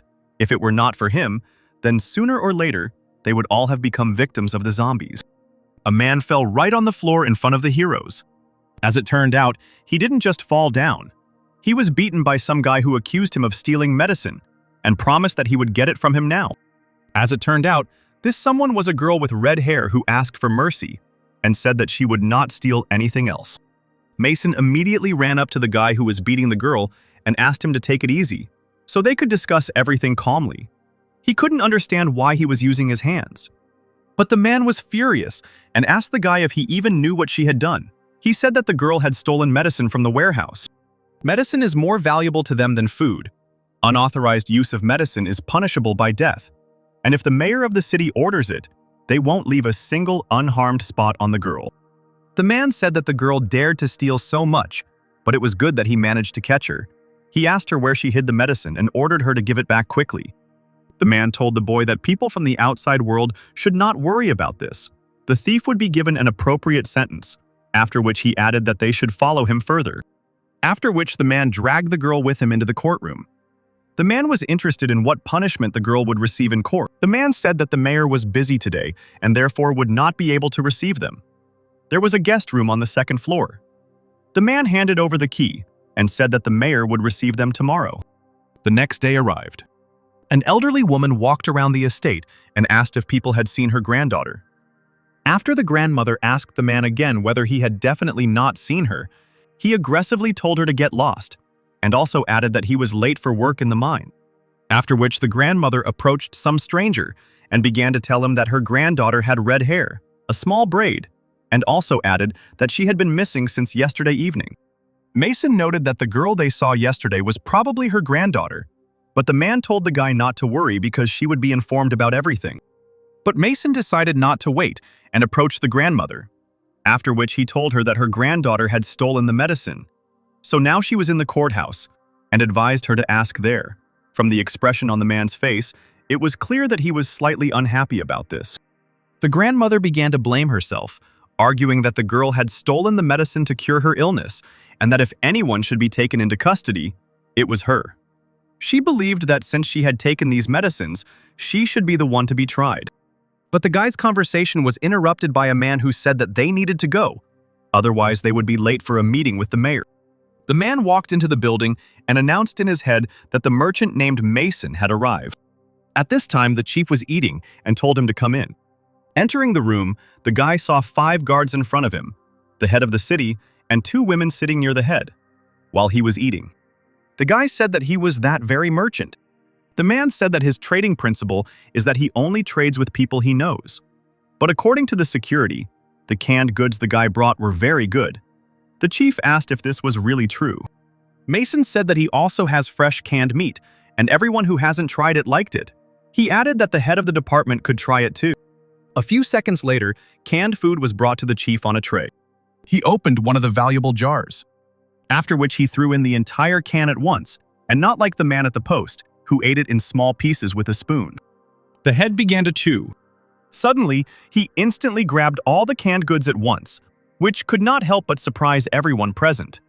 After which he clutched the canned food and began to eat it, to be honest, like some kind of pig. After the man chewed, he said that it was simply delicious. This meat was tens of thousands of times better than what he usually eats. He asked how many more cans the guy had.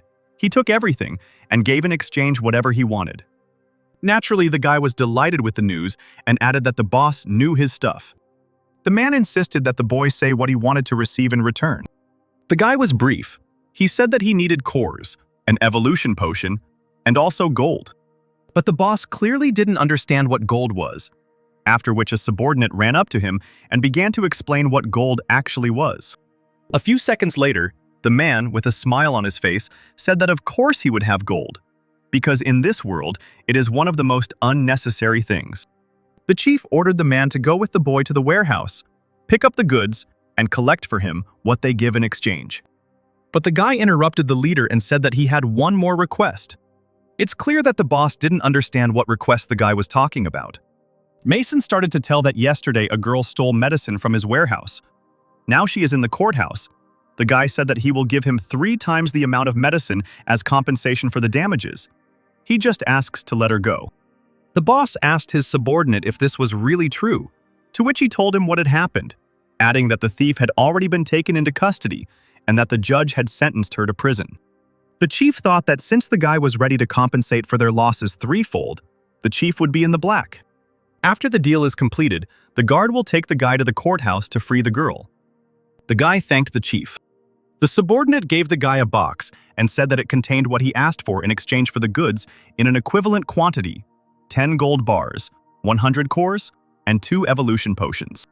Now the guy has hundreds of cores, and he can upgrade a bunch of abilities. But now the first thing he needs to do is go to his time and exchange these ingots for money. Although the guy doesn't know how much it all costs, he's definitely rich now. The man also gave the boy a leaflet and said that it contained an order for the girl's release, and he added that he would accompany the boy to the courthouse.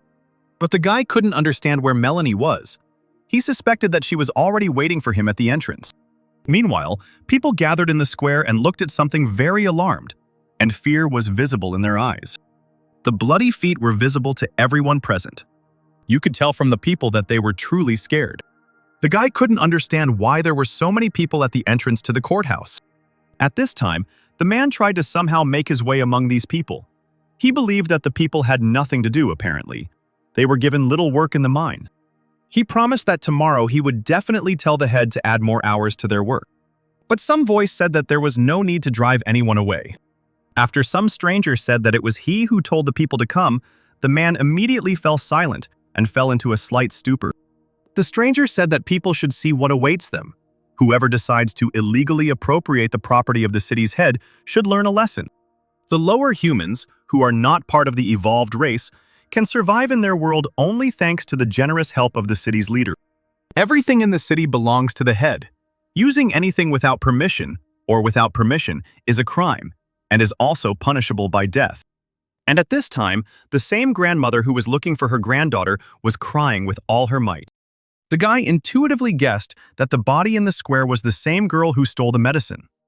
The guy instantly became enraged by what he saw and by the realization of who was in front of him. At this time, the grandmother did not stop writhing from incredible pain inside. The guy was even more furious. He couldn't understand what kind of jokes the stranger was telling. He was at the peak of his anger. He was ready to tear apart everyone and everything in this square. Mason approached the stranger and grabbed him by the jacket, after which he asked whether human life really meant nothing to him, and also added that the girl stole the medicine to cure a loved one, that's all. The stranger said that he was seeing the guy for the first time. He must be a merchant living outside. After which the stranger's patience ran out, and he grabbed the guy by the hand. He twisted the guy's arm. It immediately twisted, and pain ran through Mason's body. A split second later, the stranger dislocated the guy's arm, which couldn't help but hurt. His face twisted in pain, but he endured it as best he could. The stranger said that since the guy was not local, he would forgive him for the first time. As it turned out, this stranger was the supreme judge.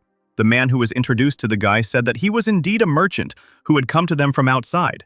He was here for the first time, so he did not know the rules. He asked to forgive him. 2 more soldiers approached them, and the chief judge asked Mason if the girl had come with him. The guy saw a tied-up girl in front of him. Fear was visible in her eyes because she didn't know what would happen to her next. The hero was alarmed and a little scared. He asked what they did to the girl. The Chief Justice began to explain that the girl had snuck into the prison, but he had managed to catch her in time before she could do anything. It seems that the girl is very angry at the Chief Justice for ordering the girl's death, so he is wondering whether to let her go free. After some thought, the Chief Justice said that he believed she should simply be killed.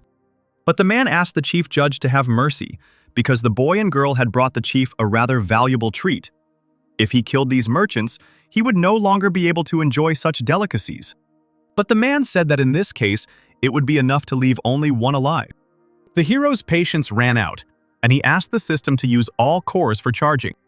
The system reported that these cores would be enough for 3 upgrades, after which the guy said that he wanted an upgrade. The improvement is complete. The level is currently 7, but the system also detected a physical injury on the guy. The cost of regeneration is 50 skill points after the system asked if the guy wants to use skill points for healing. He firmly and decisively answered yes. He only has 44 skill points left. The guy believed that the judge would definitely kill Melanie. Since he managed to catch her so easily, he had more than enough strength. The fatal bullet could probably help finish him off. But then all these people would be hit, which the guy clearly did not want.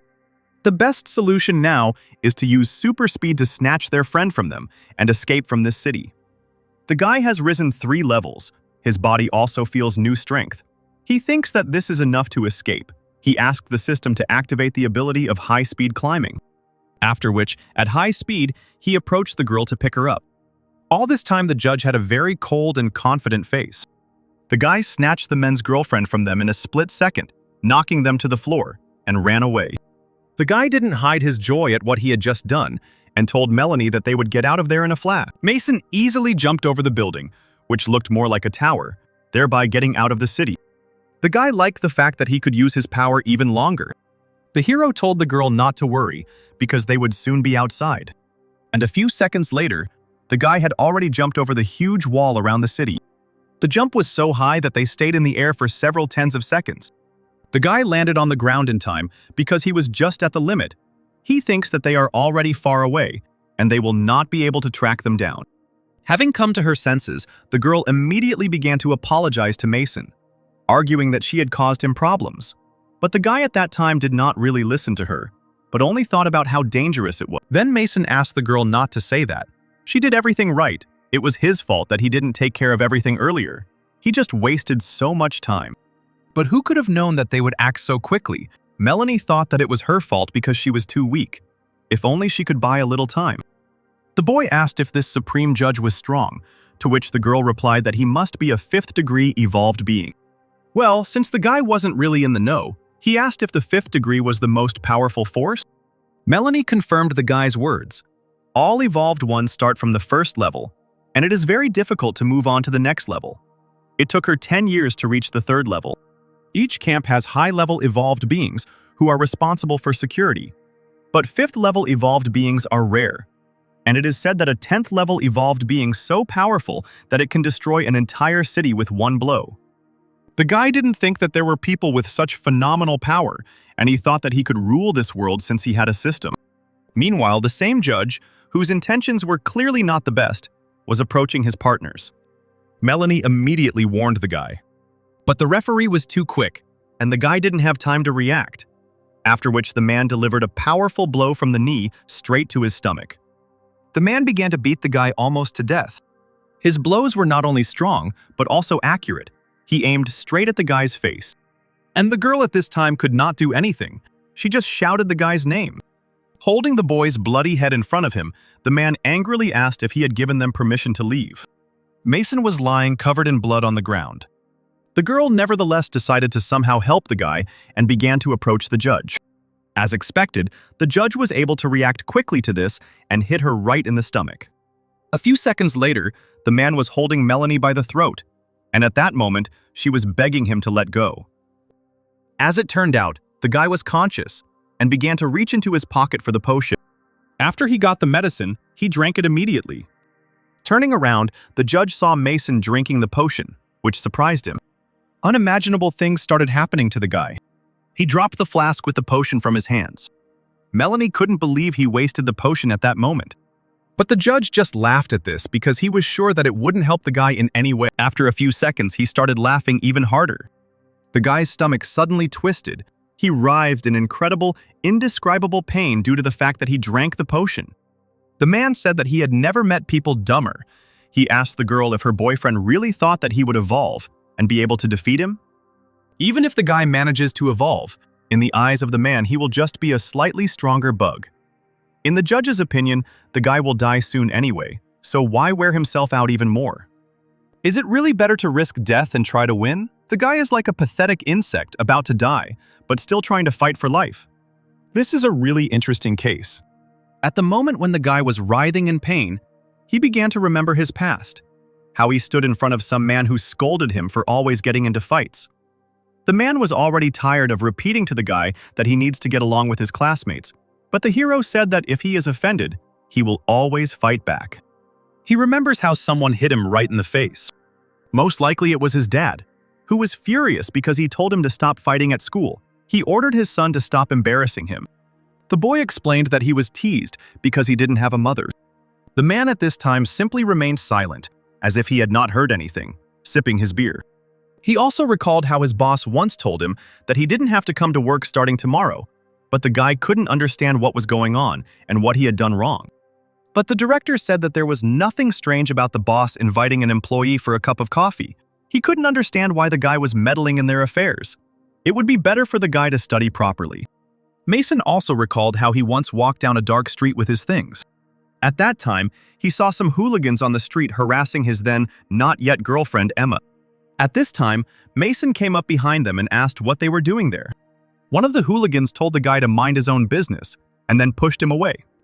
A few minutes after the fight, the hero, all beaten and scratched, was holding the bully's leg, and the latter was telling him to let him go. They thought he was like a mad dog, and one of them suggested leaving here, otherwise the police would come running. The hooligan's last words were that the boy should never be seen again, after which the girl ran up to him and thanked him for helping her. She said that she would take him to the hospital. It seemed that he had serious wounds, but he said that there was nothing serious. They were just scratches. In the end, the guy only told Emma to hurry home because the area was unsafe. The girl ran up to him and stopped him. She noted that he had a suitcase and therefore had nowhere to live. She also added that her family was just renting out an apartment and invited him to visit them. Mason finally agreed to the girl's proposal, and a few minutes later, he was already sitting at the table in the apartment and eating his fill of a variety of food. The girl was clearly glad that the guy came to her, and you could tell from the guy that he was happy. Meanwhile, the man switched from Melanie to Mason and placed his foot on his hand. The judge called the guy a half-dead dog. He believed that he apparently failed to evolve. But at this time, the guy was somewhere in an indescribable place. And the monotonous voice of the system announced that soon the guy would completely lose his mind because he was stuck in a loop and his endless memories. The chances of evolving with the help of a second-level potion were too small, apparently. For this candidate, it was all over.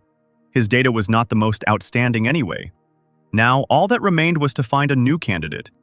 All their numerous attempts were unsuccessful. Perhaps they were simply destined to die. Then Emma asked Mason if he liked it, to which he replied that even with the girl's culinary skills, she could open her own restaurant. Emma will always be happy to cook for a guy, if only he asks about it. These words made the guy feel a little embarrassed. The girl remembered that during the day, she had bought a cake from a popular store nearby and stood at the table to bring it. She began to cut him a piece, telling him to try it. He said that it was very tasty. The girl heard that their pastry chefs were winners of an international award. Meanwhile, Mason remembered that Melanie had told him that she wanted to become a pastry chef, but she thought it wasn't really right for her. The hero became sharply wary of his memories. Emma couldn't understand what had happened to the guy because a second ago he had been happy, but now he seemed to have fallen into a stupor. Mason replied that it felt like he had forgotten something and couldn't remember it. Meanwhile, the judge grabbed the girl by the shoulder. She told him that if he wanted to kill her, then let him kill her now and not waste time. But he replied that he would not kill her. They would torture her if there was not a single trader of things that the head of the city liked left. Besides, according to the man, the girl has a cute face. You can cut off her limbs and give her to the boss to have fun. Such words clearly did not surprise the girl, but she was simply perplexed. At this time, the man was grabbed by the leg by a guy who was still able to evolve. Mason was the most alive of all, and a very strong energy emanated from him. The man clearly didn't expect this. The guy ordered the judge to stop, after which he grabbed him by the coat and with his help began to climb up towards the man. A split second later, the guy delivered a powerful blow to the man's jaw. The blow was of indescribably powerful force. And in addition to this, it is very accurate. The guy's strength was so strong that the man literally punched the ground with his face. The girl was clearly happy that Mason did not die and was even able to save her. The man lay unconscious and covered in blood in the rubble. And at that time, the guy with bloody fists was kneeling over him. The hero still managed to evolve. As I said earlier, he wiped the blood from his face with his hand. With a joyful expression on her face, the girl said that she already thought that the guy had died. But he just laughed at this and added that it was not so easy to kill him. But the joy did not last long. The lying man plunged his hand into the guy, thereby piercing him right through. Melanie clearly didn't expect this. It was clear from her look that she was very scared because of the guy. And she wasn't just worried, but frightened. After the man was able to get up, he moved the guy closer to him, continuing to hold his hand on his chest. Mocking the hero, he congratulated him on his successful evolution, and the man, as always, had a cool and confident look. Even though he succeeded, he is only at the first stage of evolution. The judge asked if the guy really thinks that this is enough to defeat him. Mason clenched his teeth in anger.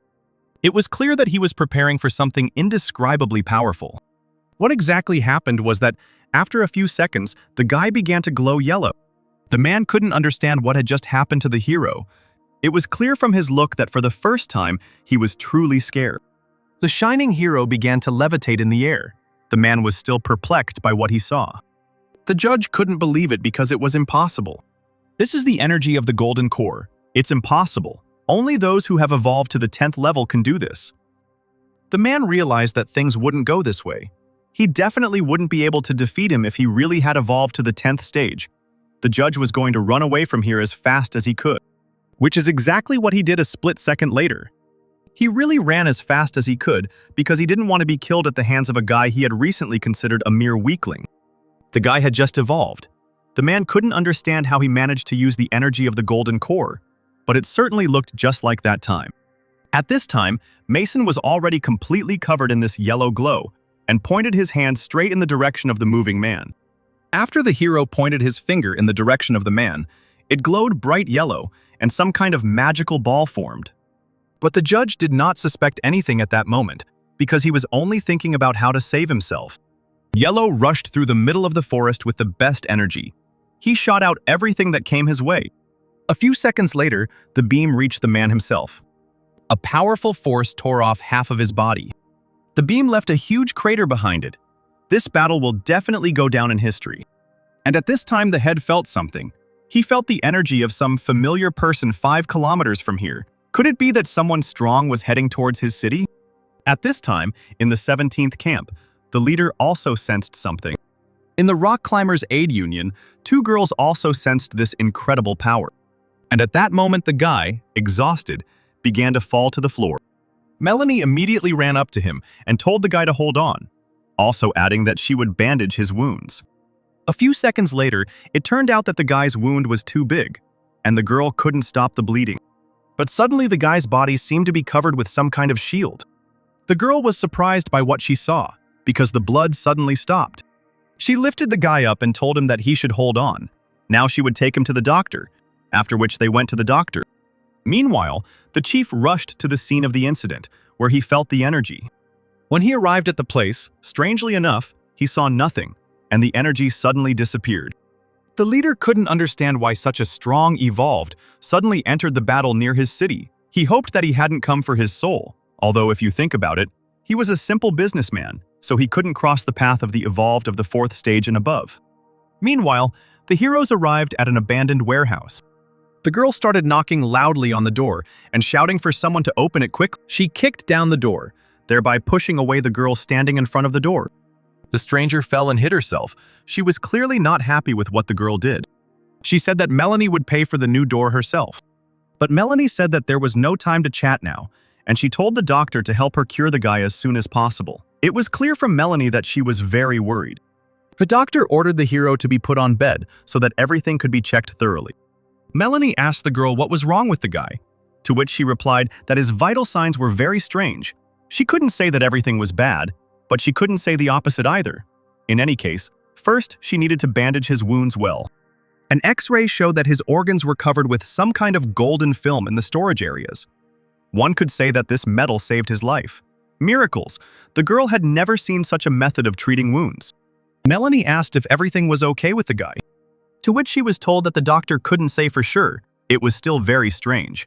Let the guy stay here for a couple of days. She would observe him. At this time, somewhere in an alley, 3 men were standing and listening to a 4th man tell them to punch him a couple of times. As it turned out, it was their boss. They couldn't understand what he was talking about, because after all, he was their boss. As it turned out, it was Logan, asking his subordinates if they really didn't want to hit him once, since they always got it from him. He told them not to be afraid. He would not remind them of this. They could beat him without any problem. After which the guys, without thinking for long, began to beat their boss almost to death. Logan was clearly unhappy with this because they didn't doubt it for even a minute, even though he promised them not to mention it. But he had completely different plans. At this time, the guy knocked on the door. As it turned out, Logan was knocking on the door of that very doctor. Now it's clear why he asked to beat him. He came to the doctor and said that he was injured again and asked her to heal him quickly.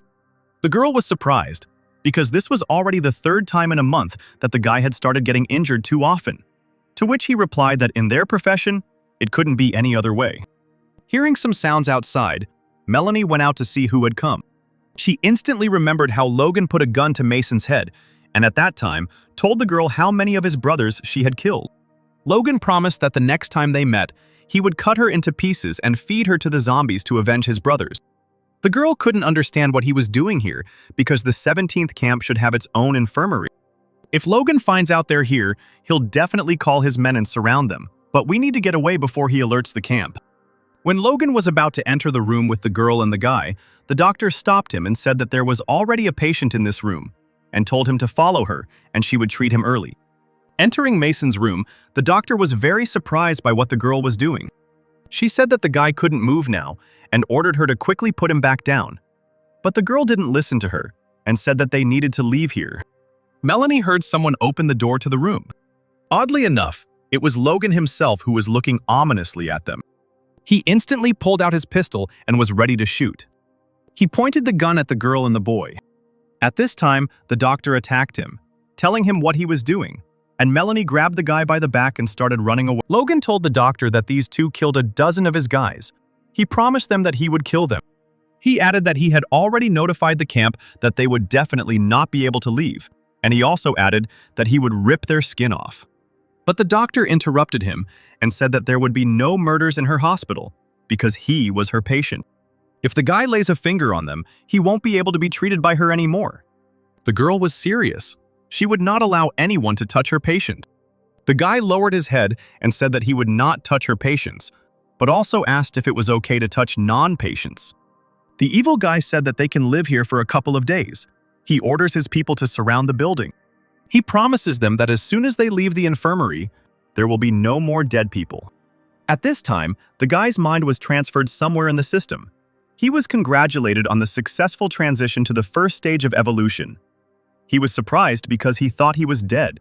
The system reported that he spent 3 years of his life to concentrate his power and defeat the 5th level evolved one. Naturally, the guy couldn't understand what 3 years of life the system was talking about. The system reported that during his loss of consciousness, the boy relied on his gift of concentration and was able to defeat the enemy. But years of his life were spent on this. Who would have thought that one could evolve with the help of one's own willpower? But he was underestimated. The boy could not understand who was saying this all the time. The guy asked them to answer his question, who they were and why they gave him this system. They hoped that the guy would be able to go to the end. When he reached the finish line, they would definitely meet. The doctor was surprised because in just 1 day all his wounds had healed. Even taking into account the ability of the evolved generation, she had never seen such a quick recovery. But Melanie couldn't understand why the guy wouldn't wake up. The doctor thought that he would wake up very soon. Perhaps he needed a little stimulation. After which she literally punched him in the balls. As expected, the guy immediately woke up feeling such severe pain. The girl laughed at this, and apparently, the guy is already much better. He looks like he's full of energy. Melanie coughed demonstratively and told the guy to get dressed. While the guy was getting dressed, the girl reported what had happened while he was unconscious with Logan. The 17th camp had already surrounded the building. She began to explain that in the old days, she could easily deal with their boss, who was at the 3rd stage of evolution. But that high judge kicked her, damaging her internal organs. So yesterday she could not take any risks. Hearing this, the guy became furious and said that he would deal with them now. The girl said that she was going with a guy, but he objected, arguing that she needed to heal her wounds. Now he can deal with this bunch of losers in one fell swoop because he is completely healed and full of strength. At this time, the boss was asked why they couldn't just burst in there and finish off those two, to which he replied that it was impossible, because he had made a promise to the doctor, so they didn't dare break it. One of the subordinates told the boss that at the supply point, they said that the doctor would go to them today to buy medicine.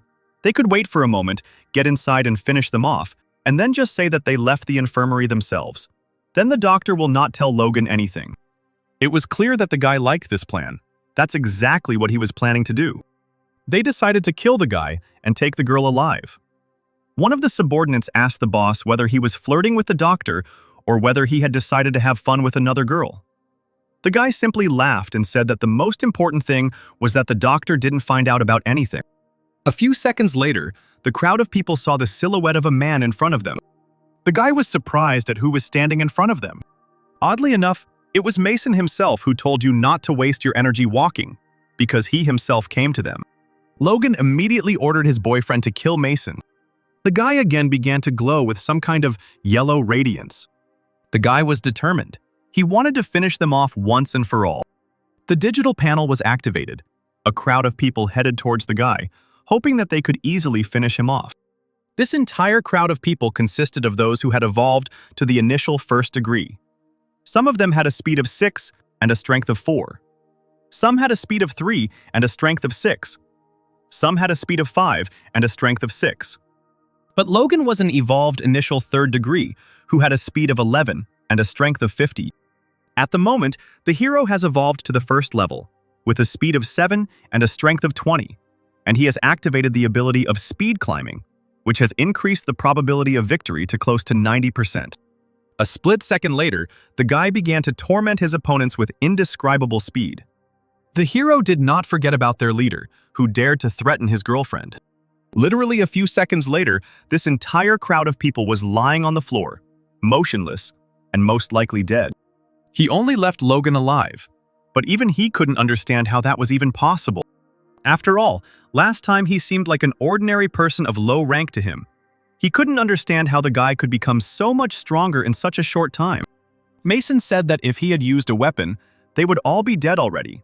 But considering that yesterday he did not touch them, the guy will give them another chance to survive. He set conditions for Logan, under which he will let them go only if the boss gets on his knees and starts barking like a dog, and then calls him master. A little later, the merchant Alex was happy with what he had found and asked Mason to see if there was anything worthwhile there. The guy immediately replied that this was exactly what he needed and gave him some canned food in return. The guy's last word was for the merchant to continue collecting gold, and for him not to worry, he would not deprive him of canned goods. In this world, gold is worth nothing, which is why the merchant couldn't figure out what the guy would do with this gold. Cores have long since become the new currency. And that guy had 20 bars, rich. The guy told Melanie that he would go get the goods. He would also bring food and water. She only told him to be careful on the way. After Melanie left, he began to travel back in time. He moved to his bed. Just at that moment, someone was knocking loudly on the door of the room. The guy immediately got out of bed and went to the door to find out who was knocking. As it turned out, it was Emma. She immediately threw herself into the guy's arms, and the guy was pleasantly surprised by this. The girl asked the guy what was wrong with him, where he had been all this time. She couldn't get through to him. He immediately started making up some excuses. He told her that he had gone somewhere on business, and there was no connection, and asked her for forgiveness. The girl was a little angry about this because the guy should have warned her about the trip.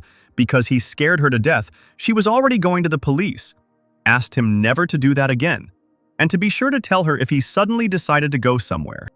Slightly embarrassed, the guy said that he would take this into account.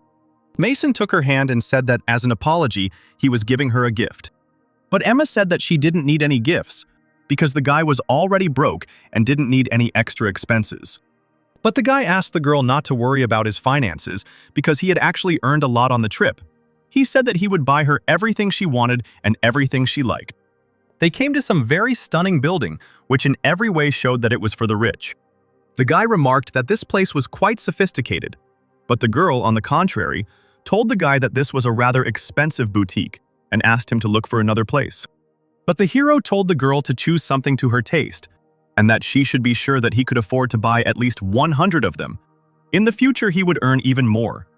The girl could not understand how he managed to earn so much. The guy turned to the assistant and asked her to show him the best piece of jewelry they had, to which she asked him to wait for just a second. After which she brought an exquisite decoration, which the guy immediately hung around the girl's neck. The girl couldn't help herself and kissed the hero on the cheek. After that, they both became embarrassed. She said that she really liked it and, most importantly, that it was his gift. The guy told the assistant that they were taking him and asked her to pack him. The hero asked the girl to wait for him here. He wants to take something to the bank.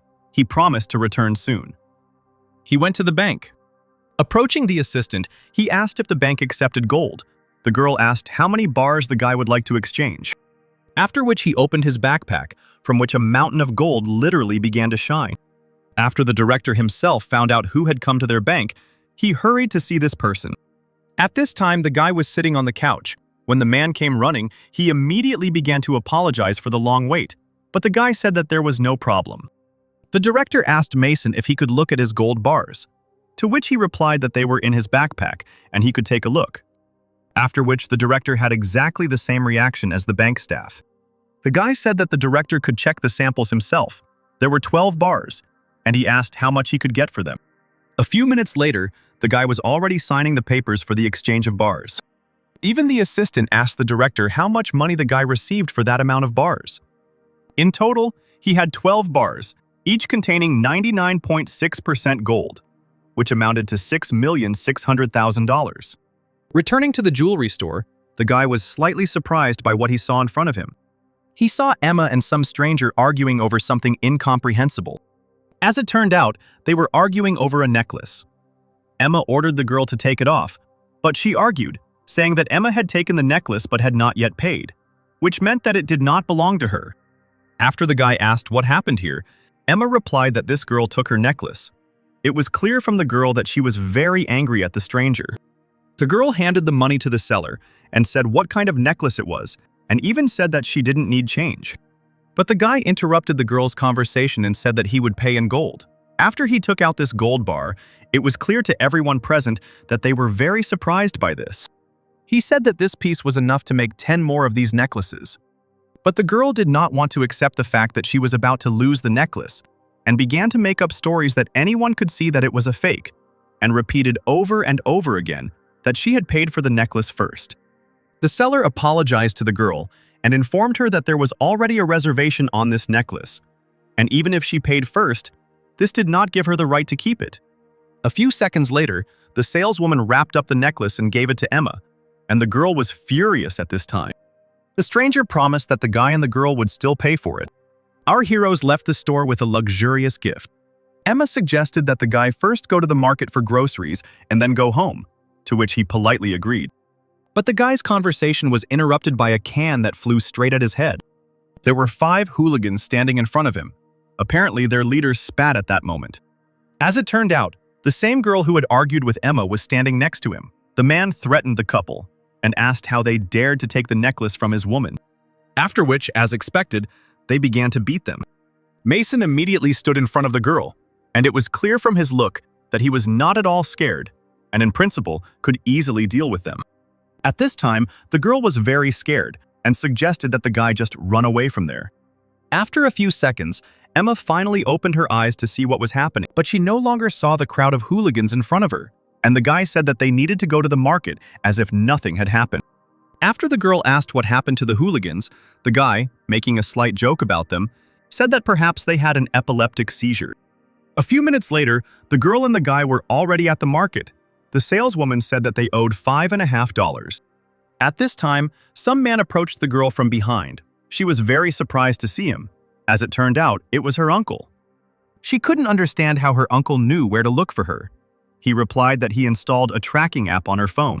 He reminded the girl of what she had promised her father, also rudely adding that they were going home. But the guy stood up for the girl and said that she didn't want to go with him, so he was the only one left to go alone. But the man was already tired of repeating the same thing to the guy, who was completely uneven with Emma. Her father is already looking for a suitable groom who will meet her needs, and when he finds him, they will immediately get married. The man asked the girl if she remembered her father's words about what he would do if she did not obey him. If she disobeys her father, then this guy's limbs will be cut off and thrown into the river. After these words, it was clear from the girl that she was scared and a little nervous. Having realized all the scenarios in her head, the girl decided that she would still go with the man because it would be at least better for Mason himself. The guy shouted after his departing relatives for them to stop. He asked if they would let Emma go with him if he proved that he had become much richer. The man chuckled and asked if Mason really wanted to say that he had more than $6 million in his account. Apparently, this was the very condition under which they would allow the guy to get any closer to the girl. The man asked the guy to come down to earth and let him first try to earn $600 million in a year. Then they could talk. These words clearly made the guy feel luxurious. $600 million. Mason looked a little furious after hearing those words. The guy agreed to the man's terms. He was very unhappy with the whole situation, and it was clear from his eyes that he was really determined about the girl. The guy asked Emma to wait for him. He would definitely earn these $600 million and take her. Meanwhile, at one of the bases of the zombie world, 2 men were discussing something. One of them asked if they were able to find something, to which he answered that it was at the union of buildings on the mainland, where the main characters had just visited. They wanted 1,000 zombie cores for it. Upon hearing the amount, the man became furious because all his property was worth exactly the same. A bunch of charlatans just wanted to fleece him blind. They conveyed that there would always be a buyer for this product, so it was up to the man, after which he began to think. The price is simply beyond all bounds, but if you buy this thing and give it to him, he will certainly agree to cooperate. The man ordered me to go and bring him this thing because he needed it very much. A joyful Mason was holding some bags and a bunch of bags in his hands and announced that he was back. Melanie was surprised because there was much more here than he brought last time. Rice flour, meat, eggs, milk, everything is there, the guy reported. But the girl couldn't understand one thing. why the guy brought so much flour this time. The guy argued that this was so that the girl could bake. He remembers that she said that she would like to become a pastry chef, and it was clear from her face that she was embarrassed by this action. But the girl couldn't understand what the guy was talking about, because her main task was to protect him, and how would he have time to bake? But the girl's wounds have not yet healed. The guy thinks that she should not accompany him next time. It is better for her to stay at the base and rest. Melanie's sister told the boy that she could go with him then, and he was happy about it because he could really use some help. But Melanie stepped between them and objected. She asked what her sister was up to again. She wasn't planning to quietly kill the guy on the way, but Becca said that her little sister couldn't possibly do something so treacherous. She feels a bit awkward about being a burden on them, so she'll go with the guy and do her best to protect him. The girl has nothing to worry about. Next, we are shown Base 4. The guy couldn't understand why the entrance to the base was so narrow. The girl began to explain to him that it was made more impregnable, so the base was protected from zombies and people. But the base was huge and seemingly powerful. Two men were carrying some kind of box, and the way they were carrying it, it was clear that there was something valuable in it. A split second later, they lowered the case. The man asked if there was treasure inside. He ordered them to quickly let him see it. It was clear from his eyes that there was something really valuable inside. We see that the man opened the box. There was some kind of stone staff lying there, which didn't really look like any kind of treasure. Even the man himself did not believe that it was really it, because it looked like an ordinary stone staff. He asked if they could have slipped in a fake. When the man was about to touch the staff, he was stopped abruptly. As it turns out, the staff contains cadaveric poison.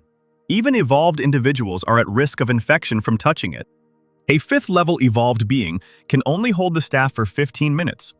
The man was surprised that the staff contained such a high concentration of poison. It was no wonder he needed it so much. The man asked if the subordinate was checking whether the staff was real. He reported that the experiment was carried out on non-evolved people without any wounds or illnesses, and they all became zombies immediately after one touch. The man thanked his subordinate for his excellent work. He is always calm when he takes on a task. At this time, they were interrupted by a guy who entered the room and addressed the commander. He said that 2 traders had arrived and wanted to exchange goods. They have a huge backpack filled with canned goods. At first glance, they are rich people. After such words, it was clear from the man's expression that he was surprised. The man was very happy about this, because he had just run out of food, and now the delicacy was delivered right to his door. He was delighted to look at this meat. At this time, Becca was saying that, to be honest, she and her sister hadn't really cooperated with this base, so first they needed to test the waters. The guy said that he needed to get rich as quickly as possible. The girl seemed to have said that the maximum number of evolved beings here was 3rd-degree ones. He told the girl not to worry. He promised that if anything happened, they would get out of here in one piece. Just when the guy finished telling his story, the commander burst into the room. He was in a very joyful and upbeat mood. He immediately apologized for such a long wait. The man said that he heard that they had brought a very good product for exchange and asked to look at it. The guy showed backpacks completely filled with canned goods. The man was very surprised by this, because such a jar costs a lot, and here there are probably more than 100 of them. The man immediately gave some sign to his subordinate, after which the latter nodded to him. The man asked what they wanted in return. The girl replied that they needed cannonballs, and also gold or other valuables. But at that moment, the door to the room slammed. It is clear that such an action confused the sellers present. With a malicious smile on his face, the man said that they just wanted to talk and bargain. The sellers should lower the price. Oddly enough, the man ordered his subordinates to take them after a few seconds. The girl immediately started running away, but she was surprised that the guy stood like a stone and had no intention of moving anywhere. Exhaling, the guy asked why all the people in this world are the same. He just wants to calmly make a deal with them. At this time, 2 fighters almost got close to the guy. The guy once again began to glow yellow, and such actions greatly confused the men. The guy activated the ability of speed climbing. Using the ability makes his fingers significantly stronger, allowing him to dig them into a hard surface like stone. At the same time, the strength in the legs increases, improving jumping skills, as a result of which a person can move much faster. Finally, the overall precision of movement of all limbs increases. allowing a person to deliver precise and fast strikes. That's exactly what this guy was doing. He was kicking his opponent's asses. Thus, the ability allows you to defeat your opponent in a very short time. There was only one man left in front of the guy, and all of his remaining subordinates were lying on the floor after the battle with the guy. The sister was very surprised by this, because she did not expect that the guy was incredibly strong. The man immediately began to make excuses and said that it was just a misunderstanding and that they had misunderstood everything. The most brutal cries of pain were heard from the room. The man begged the guy with all his might not to hit him. He even agreed that he was wrong. The guy asked whether it was really necessary to force him. You know, the guy himself doesn't like violence. The man promised that he would give them what they wanted in return and would not cheat them with the goods. The girl was furious because the man wanted to kill them and take the goods for himself. He really thinks that they will cooperate with a dirty traitor like him. But the guy slightly upset the girl after he said that they would be happy to cooperate with him. The girl couldn't understand the guy's decision. Is it even possible to trust a man? One day he will definitely stab them in the back. The guy already understood that trading in a post-apocalyptic world can lead to encountering predatory people. But if you let them know what awaits them if they use dirty tricks, then trading will become much more pleasant and fruitful. The man said that it was not too late for them to show respect to such a strong person as the guy. Moreover, they would not even dare to think about dirty tricks. He told the girl and the guy to follow him. He would show them the product they needed. After which he led them to the room where that very box was lying and pointed at it with his hand, saying that this was exactly the product. But the guy thought it was just a broken stick and said he didn't need it. The man began to tell that although the guy didn't know, but to tell the truth, he sold almost all of his property to buy this staff, which is why, out of desperation, he wanted to take their goods from them. Their life began to be hard. And this is far from a broken stick. It is a very rare and valuable weapon. It increases the damage you inflict. They say with this staff, you can defeat even someone who is higher than you on the evolutionary level. If the guy doesn't believe it, he can try it himself. The hero was surprised by this information. He didn't expect that this stick, in his words, was so cool. The commander was just waiting for this moment, and now the guy only needs to hold the staff in his hands for about 5 seconds, and the corpse poison will turn him into a zombie. In the man's opinion, the boy's end had come. The guy suddenly changed his mind and said that it would be better for a man to try. The commander began to justify himself by saying that a weapon is just a thing. It's better to try it yourself. But the guy doesn't want to. It's better to let the man try it. He'll see how strong this staff is. It was clear from his face that he was very nervous and even started to stutter. But the guy told him in a rough voice to try the staff anyway. Taking the staff in his hand, but first wrapping it in a rag, he handed it to the man. When the staff approached, the commander became very scared. The guy repeated once again for the man to take the staff in his hands, after which the staff fell to the floor. The man almost had a heart attack from this. The guy asked if the commander really thought he hadn't figured out what the catch was. The guy gave him another chance to cooperate, but he didn't appreciate it. He said that the man made his own choice.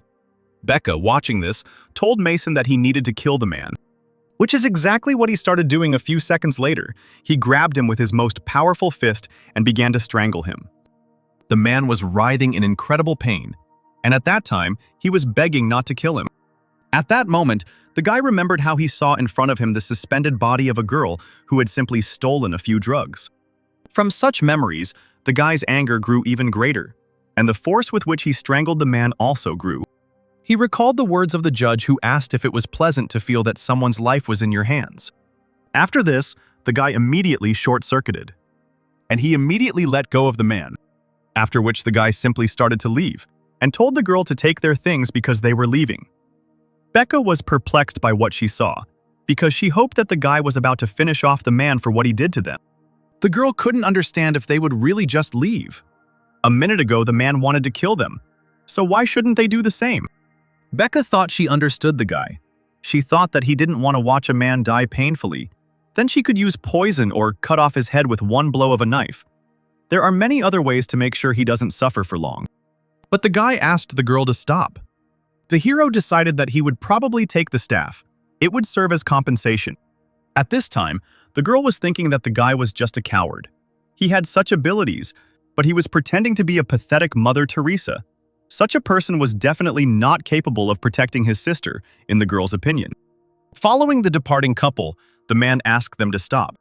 Very unexpectedly, the commander asked the guy to help their base. The girl became even more furious about this and asked if the man thought they were some kind of charity organization. But he begged them to agree. If they agreed, then when everything was over, he would give them all the valuables that he had at the base. He argued that they were in complete despair and that if no one helped them, the base would soon be destroyed. The girl asked if this was another dirty trick. Apparently, the man was really tired of living. But the commander began to tell that they sent a huge amount of things to the 5th degree evolved one so that he would help him. But he still asked for even more. Now they are simply forced to resort to robbery. The man asked them to follow him, and when they saw it, they would understand everything themselves. He asked them to look at the pit below. He asked if they could see the corpses. To be honest, it was hard not to see them even from afar. The man explained that these were people who were killed in just one day, and of course the guy couldn't understand why there were so many corpses and who did it. Every day, several dozen people die at their base, and this is not the work of strangers. As it turned out, the head of their base was to blame for everything. To prevent infection, they burn corpses every day. Anyone approaching their base would smell the nauseating smell of burning flesh. The girl couldn't understand if their leader had truly gone mad. If he continued killing so many people every day, soon there would be no one left at their base. The man said that the girl was right, which is why he decided to overthrow the leader and lock him in prison. The guy asked if this was the reason why he sold everything to get the help of the 5th stage evolver, to which the man replied that the guy was right. But one such evolving one won't be enough. At least 3 strong fighters are needed, because their leader evolved to the 7th degree. At this time, the man recalled how their leader, with one movement and 2 fingers, literally struck some man's head, and he died instantly from it. And at that time, some stranger was running nearby. A split second later, the stranger was already lying on the floor, bloody and dead. And the leader kept repeating that they all had to die. At this time, some big guy and a slightly shorter guy with glasses were standing and looking at the man with a seemingly condemning look. The man approached them and was glad because he had finally found them. The big guy began to tell the man, somewhat rudely, that even though they had agreed to help him, he should not forget their conditions. They would only begin to act if at least several 5th degree evolved beings gathered. But somehow he doesn't feel that among all those present, there is that same 3rd fighter. The brute asked if the commander was trying to trick them. The man began to explain everything. There was no evolving 5th degree among them. But he found someone who could increase his degree. It is clear that the man could not understand what the commander was talking about. He immediately asked his subordinate if it was him. He felt that he had the 4th degree. He asked him how he could increase it and defeat him. But the subordinate reported that the man was mistaken, and it was not him at all. A few seconds later, Mason appeared behind the man. The commander introduced him and said that this was the one he was talking about, also adding that the guy possessed outstanding strength. The man was slightly surprised to see the guy. The brute reported that the guy had apparently evolved to the 1st level. He asked if the guy could increase his level by defeating a 5th level evolution. Mason replied that this would not be difficult for him, since he had already won once. After these words, the man began to laugh loudly, almost to the point where the entire base could hear, also adding that the guy was definitely wrong. He also told the commander that the guy was deceiving him. The big guy started to say that there was no one in the world who would be able to step over 3 degrees at once. And the guy said that he could step over as many as 4, but that just sounds ridiculous. Mason said that he was right. Last time he was very lucky. That's why he was able to defeat the 5th level evolved. So he himself does not know how much his strength can increase. That's why he decided to wait for them. He offered to fight and compare their strength. The guy also added that if he loses this battle, he will leave. And he will also give them a bag of canned goods as compensation. Anti-toxic gloves, made of a special material, protect the skin from the penetration of poison. The commander, hearing this, began to separate them, arguing that they should not use force and that there was no need to check who was stronger. He said that if the guy proves that he can rise 4 levels, then he leaves to defeat the 7th level evolver. They need to understand the situation well. He is not going to entrust his life into the hands of who knows who. The guy agreed with the commander. It was just sparring, No one should get hurt. The thug asked the guy to calm down, also adding that he was not going to kill anyone. A man and a boy stood in the middle of the square, preparing for a sparring match. At this time, someone waved a red flag, which meant the sparring had begun. The brute immediately began to attack. But the guy managed to react and fought off the blow with the staff. The guy was clearly lucky that he had this staff in sparring with such a strong opponent. The man's blow to the staff sent out a vibration. Even Mason himself was surprised by how much power was in one blow. His hands began to tremble. He also noticed that the man was too fast, and from the very beginning of the fight, he had to act at the limit of his capabilities. The brute was surprised that the guy was able to dodge all of his blows, but still agreed that the guy was capable of something.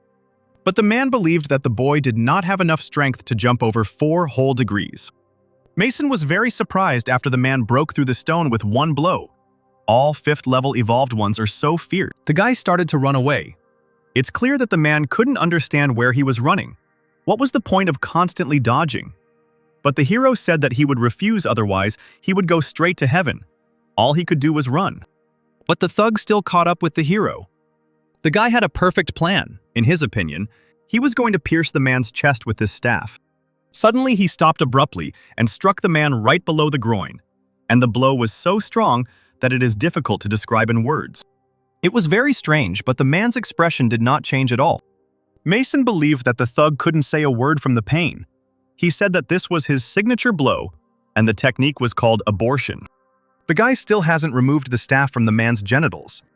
The commander noticed that the guy had hit the bullseye, after which he jokingly asked the guy standing next to him whether his friend had managed to get a wife.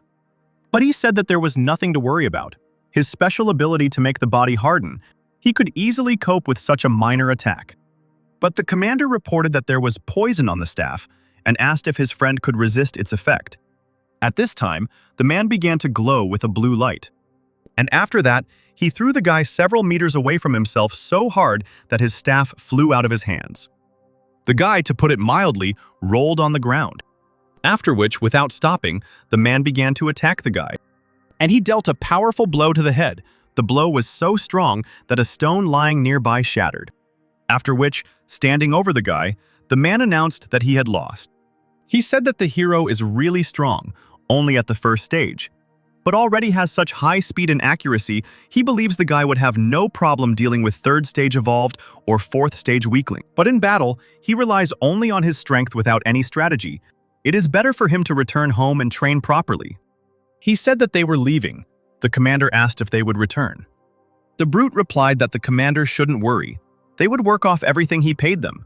When the commander found a worthy 5th degree evolver, they would come again. This guy wasn't strong enough. He had no chance against their crazy leader. He would be killed immediately. At this time, some zombie reported that it was true.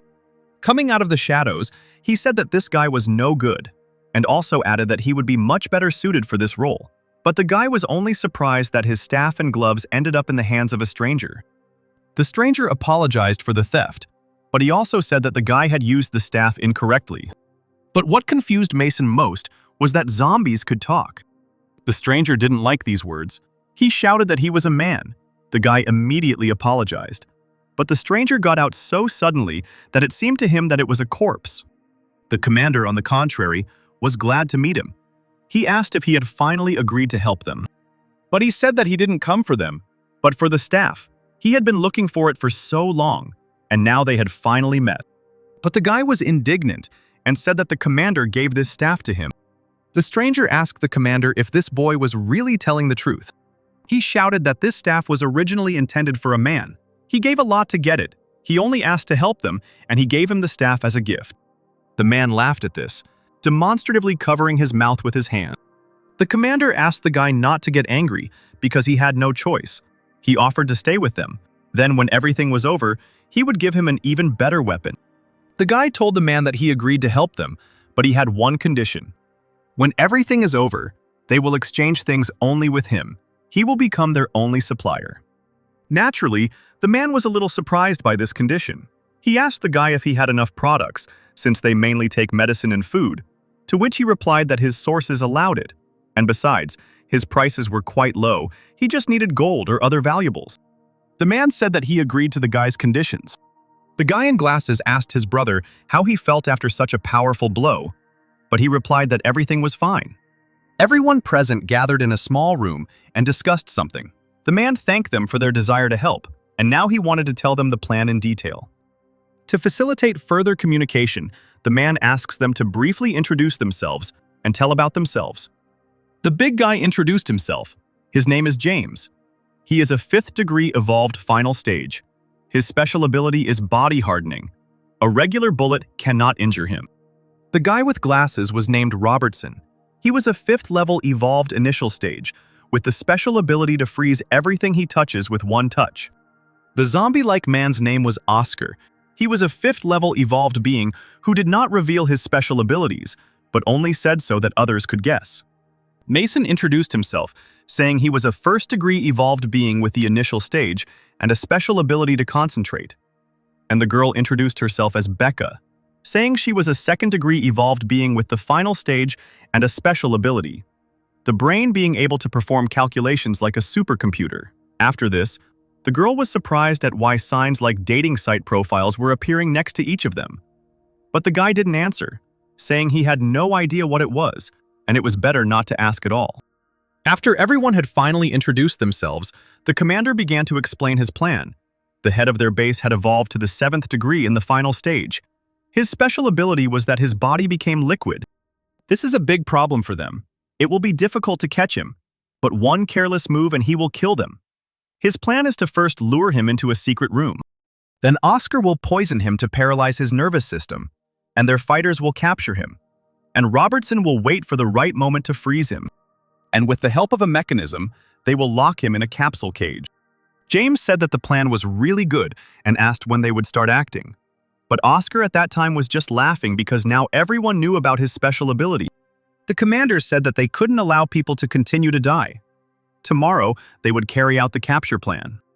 The commander went down somewhere into the basement, and right next to him stood the very head of the base. Even though the man had a plan, it still filled him with some fear. The chief asked mysteriously if the commander was really going to kill him and end all these deaths. At this time, the leader hit the commander with a very strong stream of water. But at this time, James covered him, who didn't care because he knew how to harden. James stood in front of the commander and ordered him to retreat, and was ready to engage in a fight with the leader. It was clear from the leader's look that he didn't understand what was going to happen. But he was also ready for anything and anyone who might come. And at this time, as planned, Oscar attacked the head with his staff and was about to poison him with it. But it was not to be. While Oscar was trying to strike, the boss calculated everything and almost hit him with a stream of water. But Mason noticed it in time and caught Oscar. The man laughed and was glad that Mason saved him. He said that if it weren't for the guy, he would have already been finished, and at that time he stroked his cheek with his hands. Well, James didn't have time for any jokes. He was seriously determined to win. But as it turned out, in the fight, the leader somehow managed to inflict scratches. Yes, small ones, but still, they are scratches on a person who has the ability to freeze. A split second later, he hit him right in the ribs. The brute was surprised by this. He could not understand how the leader was able to pierce his hard body. But the man reported that liquid under high pressure and high rotation speed is capable of breaking through even steel. Meanwhile, Robertson came running to his brother's aid. He began to freeze the water. It did help after all, and the boss even took a step back. It was clear from his expression that he was unhappy with all of this.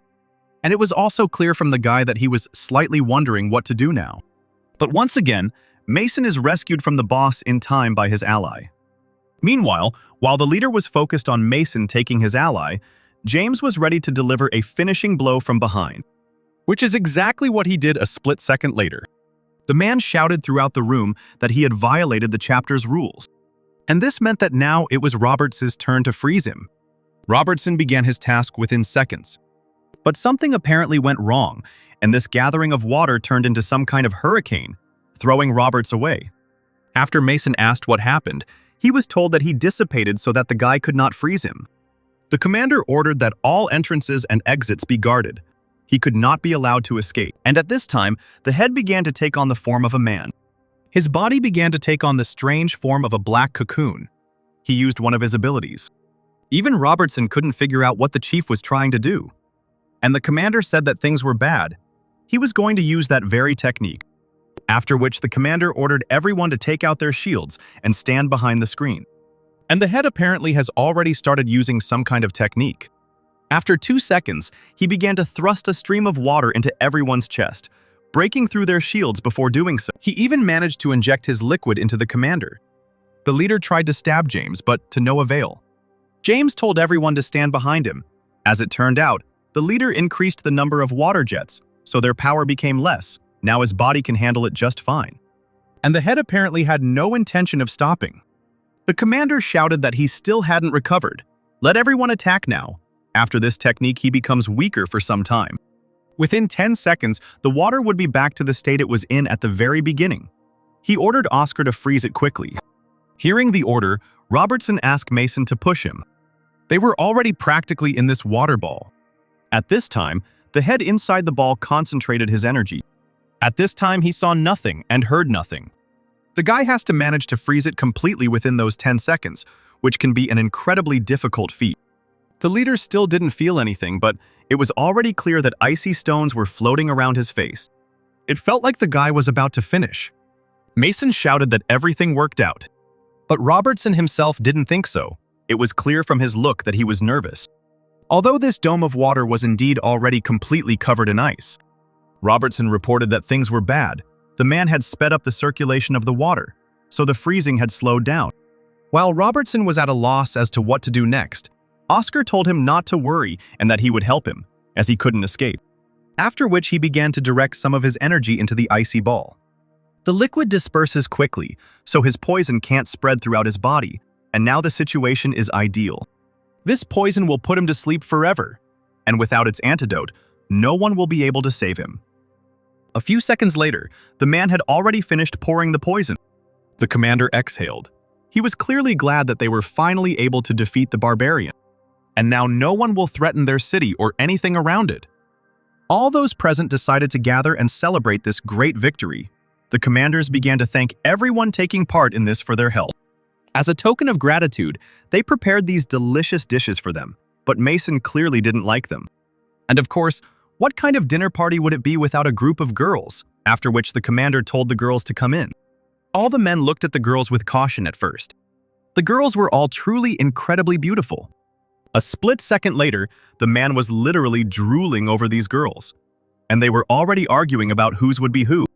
Robertson and Oscar immediately began flirting with girls. The stranger asked Mason if he was the odd hero out, and also called him young, which made the guy a little embarrassed. And Becca at this time was clearly unhappy with all of this. As expected, men are simply disgusting. After some time, all the men were practically unconscious, which is why the commander decided that the girls should take them to their rooms. Mason was led into the room by 2 girls. One of them was surprised at how cute the guy was. He drank every drop and was already drunk. And the other girl said that he was her type. They noted that it must be unpleasant to sleep so sweaty, and that it needed to be wiped off. For some time, Robertson also flirted with 2 girls. And in a split second, their things were scattered across the room. And Oscar told the girls that they were very pretty, just his type. But the girls, on the contrary, were afraid of him. He asked them not to be afraid because he would not do anything bad. Meanwhile, 2 girls were shown the door. As it turned out, it was James, who thanked them for seeing them off, but asked them to go back to their place. To be honest, it was expected that James would not play these dirty games because it is clear from his appearance that he is a very serious and goal-oriented person. After which he slammed the door right in the girls' faces. In another room at this time, girls were wringing out rags, wiping sweat from Mason's body. They thought he would sleep until the morning. The commander ordered them to ensure he had a good rest, but he was sleeping soundly, so they would not be able to take care of him. They came to the conclusion that they would just wipe it off and go. One of the girls didn't think it was possible to sleep so restlessly. It seemed they would return home today. After some time, someone hit the guy in the face with their hand. He immediately jumped up from this blow and asked who did it. As it turned out, it was Becca who was unhappy. She asked if he had had a good time that night, so tired that he slept until noon. She also asked how much longer he was going to hang around in this place. She called him a pervert, started pulling his ears and ordered him to get up quickly. The guy couldn't understand why she suddenly became so angry. After all, At first, she called him Brother Mason. Meanwhile, James and Robertson were taking a morning stroll around the base. James asked his partner if they were okay, because he was walking around holding his back the whole time and writhing slightly in pain. Raising his finger up, he said that everything was fine. The commander asked everyone why they were leaving so quickly, and also suggested that they stay for a couple of days. James said that they couldn't, and they still had a lot of other things to do. They needed to return to their organization as soon as possible and report on the work done. Mason wrote down all the goods needed at their base, so now he needs to go get them. In about 3 days, he will send them everything. Oscar told Mason that he was wasting his talent in trading and invited him to join him, as he saw that he had potential. If he goes with him, he will teach him a quick way to evolve further. His family has a secret technique that will help him make a quick breakthrough. But Robertson told Mason not to believe him. If he really had such technology, then would he still be at such a low rank? As it turned out, the man had already taken a young guy into his employ, and no one still knows where he is now. Despite this conversation, James slipped the guy a walkie-talkie. But for some reason, even though Mason was from normal time, he still asked what it was. James said that this was a radio with which he could contact him at any time. Their organization needed people like him. If the guy decided to join them, just let him contact him, and he would tell them their location. After this, the character said goodbye. 3 days later, a man was running through the base, clearly in a hurry. He ran into some room, slightly out of breath. The man reported that Mason had arrived. The commander was surprised that the guy had gotten everything he needed so quickly, and he asked him to quickly go out and see for himself. After all, as it turned out, his goods were on 3 whole trucks, which cannot but surprise. As it turned out, the man had gotten drunk and told the guy a whole list of things, and he actually brought everything, and in just 3 days. Mason informed the commander that the truck was everything he had asked for, and added that it was time to unload it all. After some time, the people at the base finished unloading it all. They really were seeing so much food for the first time. Now they have so many seeds and fertilizers, their self-sufficiency system will be simply perfect. How wonderful! They just need to grow it. And then in a year, the people at their base will no longer have to go hungry. The commander asked if the guy was some kind of celestial being. Where did he get so many things? And of such excellent quality, it was truly incredible. The guy said that he couldn't say that, but as for the seeds, food, and other things, he would bring as much as they asked for. The main thing for him was to get his payment for it. The commander pulled out a bag of jewels in front of the guy and said that this was his payment, which they had agreed on. The hero was very indignant. There really was very little here. He brought as many as 3 trucks. He asked if the commander was trying to deceive him. But the man couldn't understand why the guy was so angry, because it was a whole bag of crystals. He asked if the guy hadn't heard of such a thing. It was several times more expensive than the cores that he had originally promised him. As it turns out, 1 crystal contains 100 skill points. The guy was surprised that such a tiny stone contained a whole 100 skill points. It was 50 times more expensive than the core. But then the man remembered what he had promised the guy and asked him to go with him. To be honest, they didn't manage to find that much gold in the base. They turned the whole storage room upside down and finally found something. The man handed the guy a whole box of gold bars, and he said that this was all they had. The guy's eyes lit up at what he saw. He said that it was more than enough and thanked the man. The guy told the girls that he needed to go away on business and would be back in a couple of days. The girl asked if he would bring another white rabbit, as she had already eaten everything. Mason was already sitting with this box of gold in his room. He noticed that this box was even heavier than the previous one. The guy noticed that there was some kind of picture printed on the lid. Well, it doesn't look like a print. It looks like the lid was made from a real painting. There's even a signature on it. As it turned out, it was a painting by Picasso himself, but the guy, not recognizing the name, thought it was a very strange name, but he really liked the painting. He decided not to sell this painting due to illiteracy, and simply decided to hang it in his room for decoration. Meanwhile, a man with a Cuban cigar in his mouth announced that this Picasso painting was truly mesmerizing and definitely worth the 200 million spent. A subordinate announced that a meeting would take place that evening between Emma and the groom the man had chosen. Basically, as is already clear, it was Emma's father. He asked his subordinate to make sure that everything went well and that he wouldn't let her do anything wrong.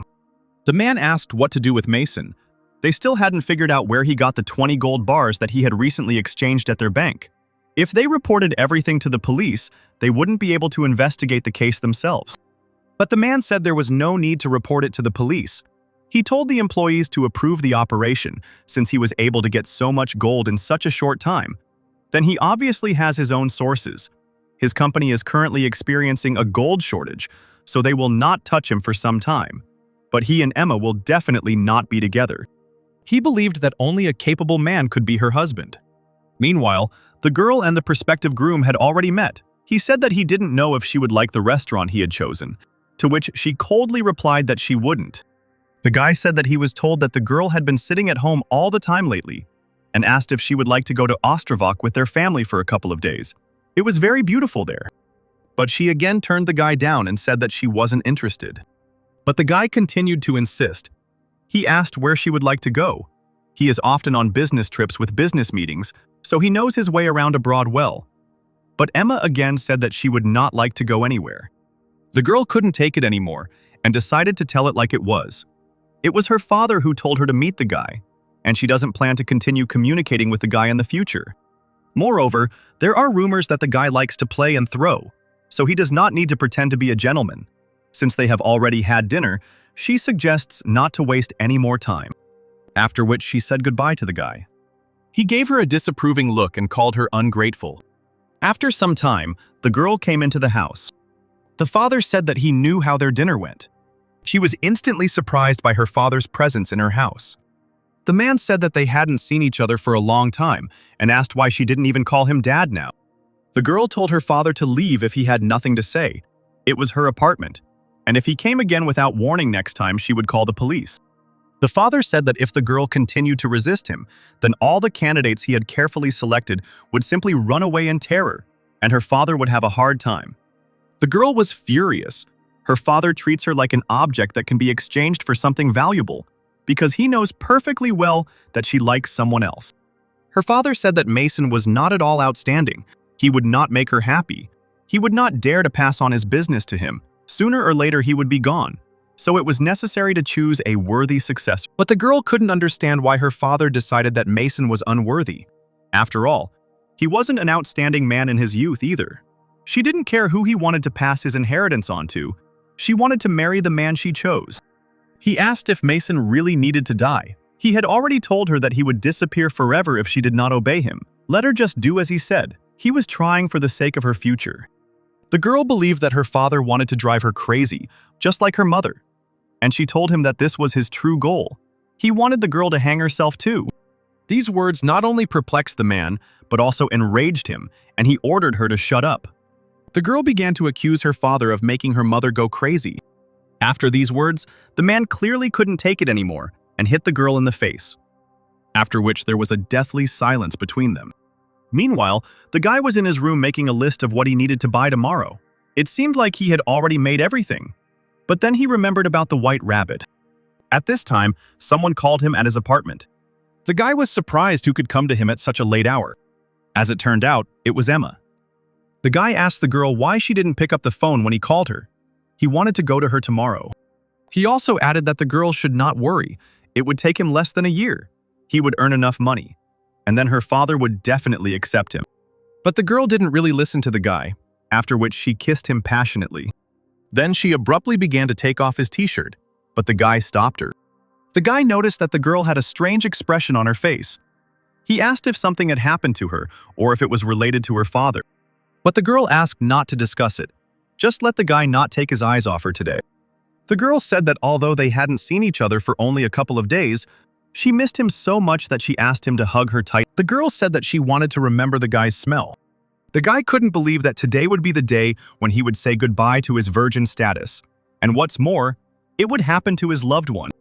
Emma asked the guy to unbutton her dress, which he basically did a few seconds later. She thanked him for this. Emma's face and figure are simply stunning, and she has a kind and gentle personality.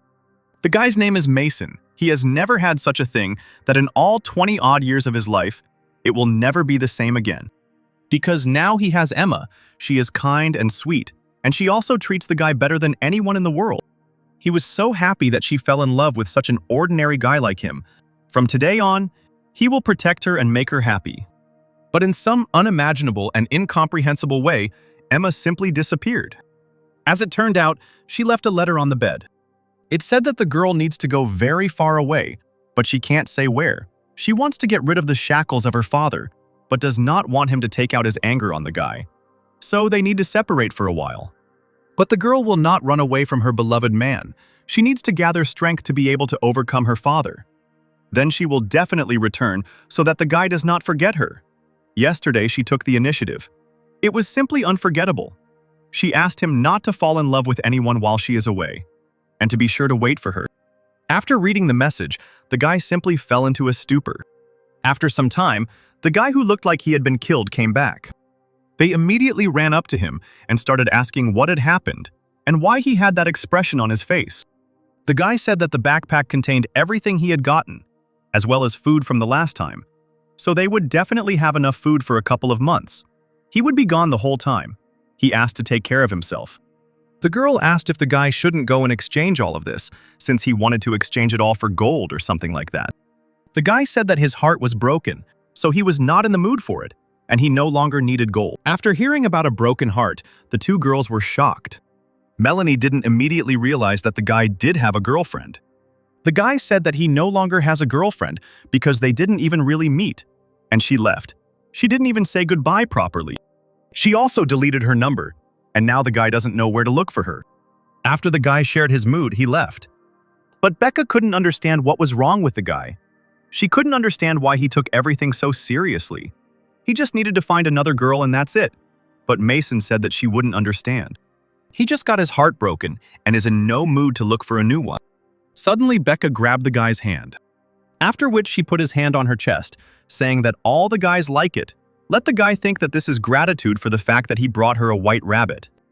The hero had a strange feeling. Her face was typical of Becca, but her figure was impressive. The girl said that the time was up. The guy was surprised why so quickly. Becca was embarrassed by the guy's words because a whole minute had passed.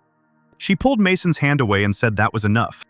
The guy made a face and said that his mood hadn't improved at all. Then Melanie decided to act. She asked the guy how he felt about another minute from her, although her size was smaller. He clarified, or he can choose another place. After which the girl asked what place exactly he was talking about.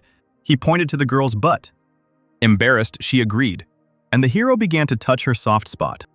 The girl just asked the guy to take it easy. Meanwhile, the subordinate checked with the commander whether he was sure that this was the right thing to do. After all, melting this huge ice ball to extract the core could be dangerous. If it suddenly wakes up during the defrosting process, the consequences would be dire. But the commander reported that the nearest bases had not been touched because their bad reputation frightened everyone around them.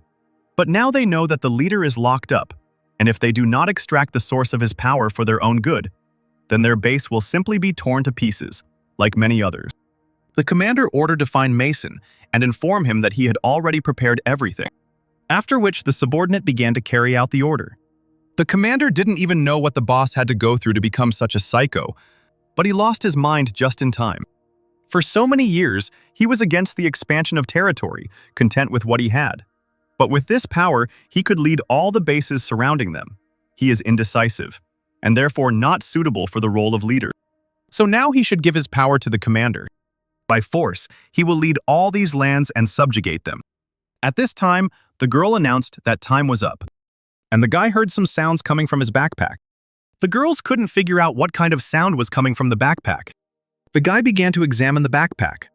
As it turned out, it was a walkie-talkie that James gave the guy. But for some reason, Becca objected very angrily and ordered the guy not to answer the call.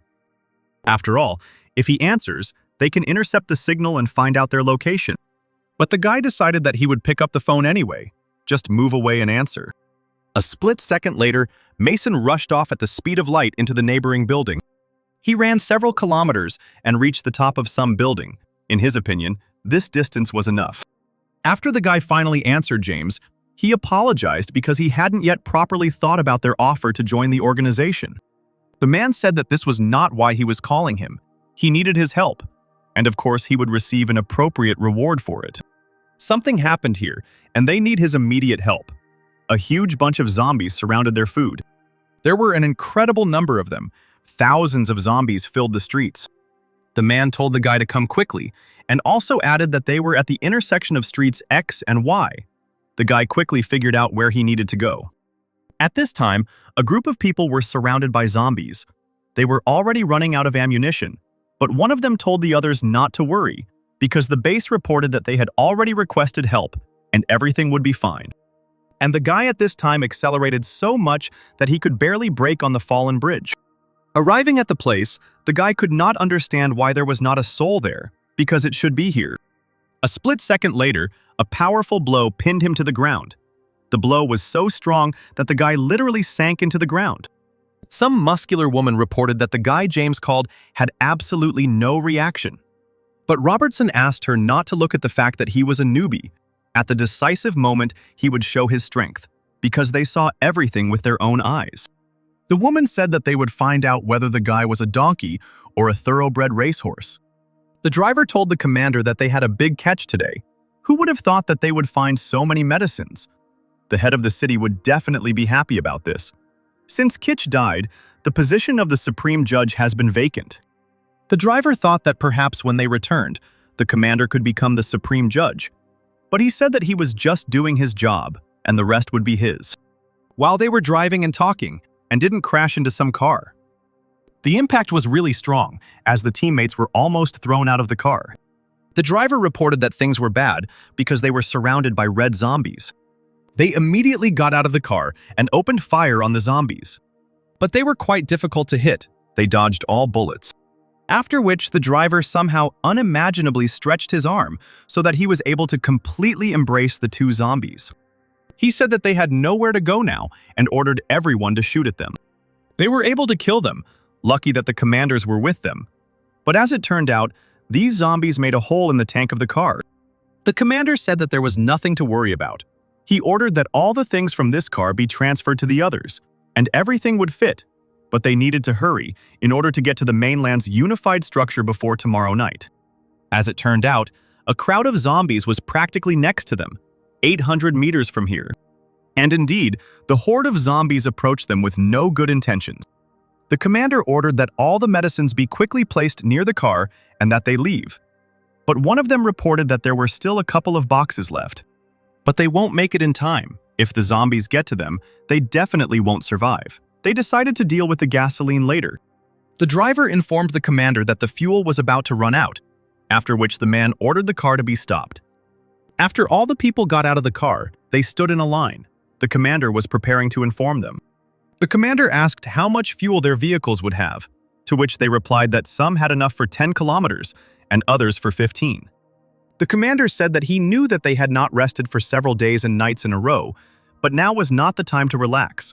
The formation was 30 kilometers from here, so they needed to get fuel. There is fuel 5 kilometers away from them in the other direction. It should be there. The deputy commander will lead a smaller group to find fuel, and the commander with another group will carry the supplies further. When the group finishes, it should catch up with them.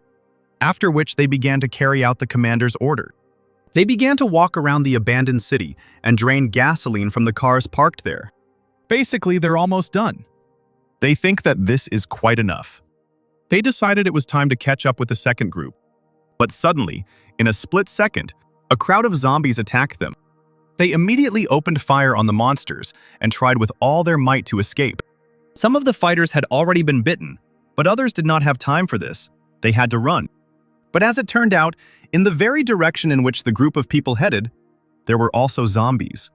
They surrounded them from all sides. They decided that they would run upstairs. They didn't need to shoot, otherwise the sound could attract even more zombies. They simultaneously ran and tried to shoot back at the zombie invasion. They wouldn't be able to get into the back of the truck for a while, and the boys needed to catch their breath while they could. But at this time, the zombies had already discovered them and started knocking on the building.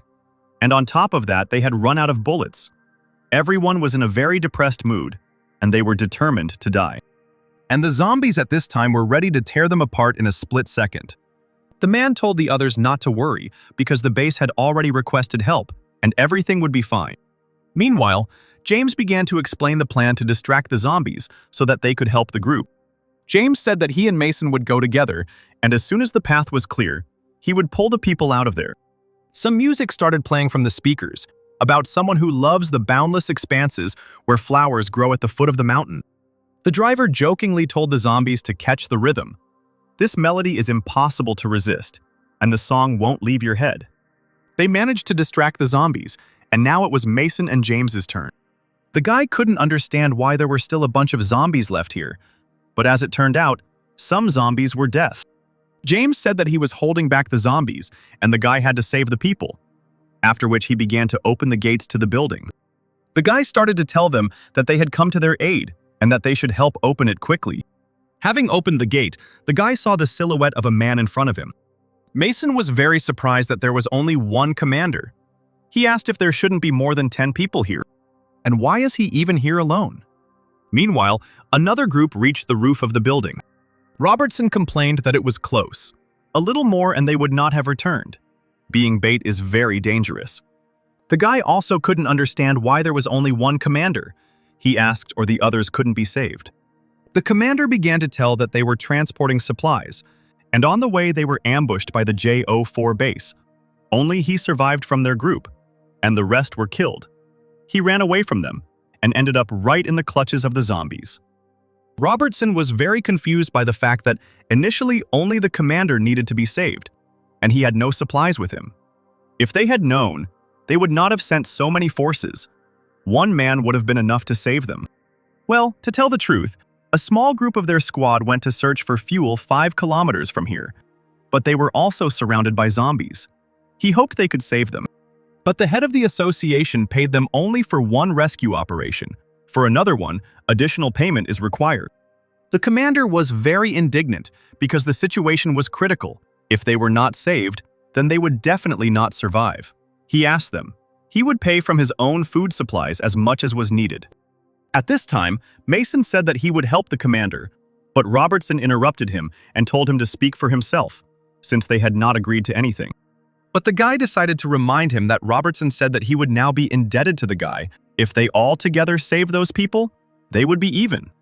Robertson sighed and said that he didn't even know whether the guy was cunning or just a good person. Besides, it was only the guy who owed him, hardly anything else either. But James interrupted him and said that he understood everything, and now they were going to save people. The guy couldn't understand why James suddenly agreed, because every such operation is a huge risk. He asked if the man understood what danger they would face. This entire dialogue was interrupted by a zombie that landed on the edge of the building. Robertson noticed him immediately. At least 2 zombies stood and looked at the group of people, and were clearly ready to attack them. But the woman and the man in the strange hat were not at all afraid of this. On the contrary, their gaze was very confident and cold-blooded. James couldn't figure out where the horde of red zombies came from. But the woman is very epic and easily grabbed one of the zombies by the hair with one hand, after which she dealt a powerful blow to the second zombie with her other hand. Her face instantly turned red with blood. Of course, zombies often appear in small groups, but for such a crowd to appear is very strange. It's better for them not to waste their energy, but rather run to the car. There's no need to fight them. The commander, in principle, dealt with them easily at this time. And Mason didn't feel them either. But they won't be able to get down because the car is surrounded by zombies. Robertson was very surprised by this because they had taken the zombies in the other direction. But it turns out they came back. There are now several times more. James asked everyone not to panic. Low-level zombies can't get that high. First, they need to deal with the red zombies, and then they'll see. Some of them even fought with their hands, literally cutting off their heads with their hands. Mason asked if they were finished, to which they replied that now they were all dead. All that remained was to figure out how to prevent these zombies from surrounding them. Well, as it turned out, they got rid of it only for a short time. At that time, the red zombies began to climb the building. Mason noticed and told everyone. He had seen them before. These were the giant zombies he encountered when he first got here. Giant zombies also appeared in a crowd. They had never seen anything like this before. Robertson immediately began to panic. He said that they would all die now, and this time for sure. James noticed that there were 6 of them. The woman said that it was all strange, because first they were attacked by red zombies of the 3rd level, then the crowd that they led away returned. Now suddenly, several giant zombies of the 3rd level appeared. Usually zombies of such levels are not a hindrance for them. But now it was as if there was a battle of attrition. They surrounded them at the same time, forcing them to spend their strength. The commander noticed that this whole crowd of zombies looked like some kind of attack. And James noted that it was a smart attack, as if the enemy was carrying out a planned attack. One of the unfamiliar characters said that there is most likely only one answer. Mason asked what the man meant. Suddenly, he pointed into the distance and asked everyone to pay attention. He asked if the others didn't think there was something flying around the building. As it turned out, it was indeed possible to see some kind of gathering of wind swirling around the building. As it turned out, at the very beginning of the outbreak, many people managed to defeat the virus thanks to their strong will and desire to live, thereby evolving and becoming a new species of human. A small portion, however, turned into the Corpse King monster. Some studies indicate that the monster is formed from people filled with hatred due to the suffering they had to endure. The man instantly decided that he needed to run. They still had time to get away. James was worried because this was a third-degree Corpse King, and he was very close.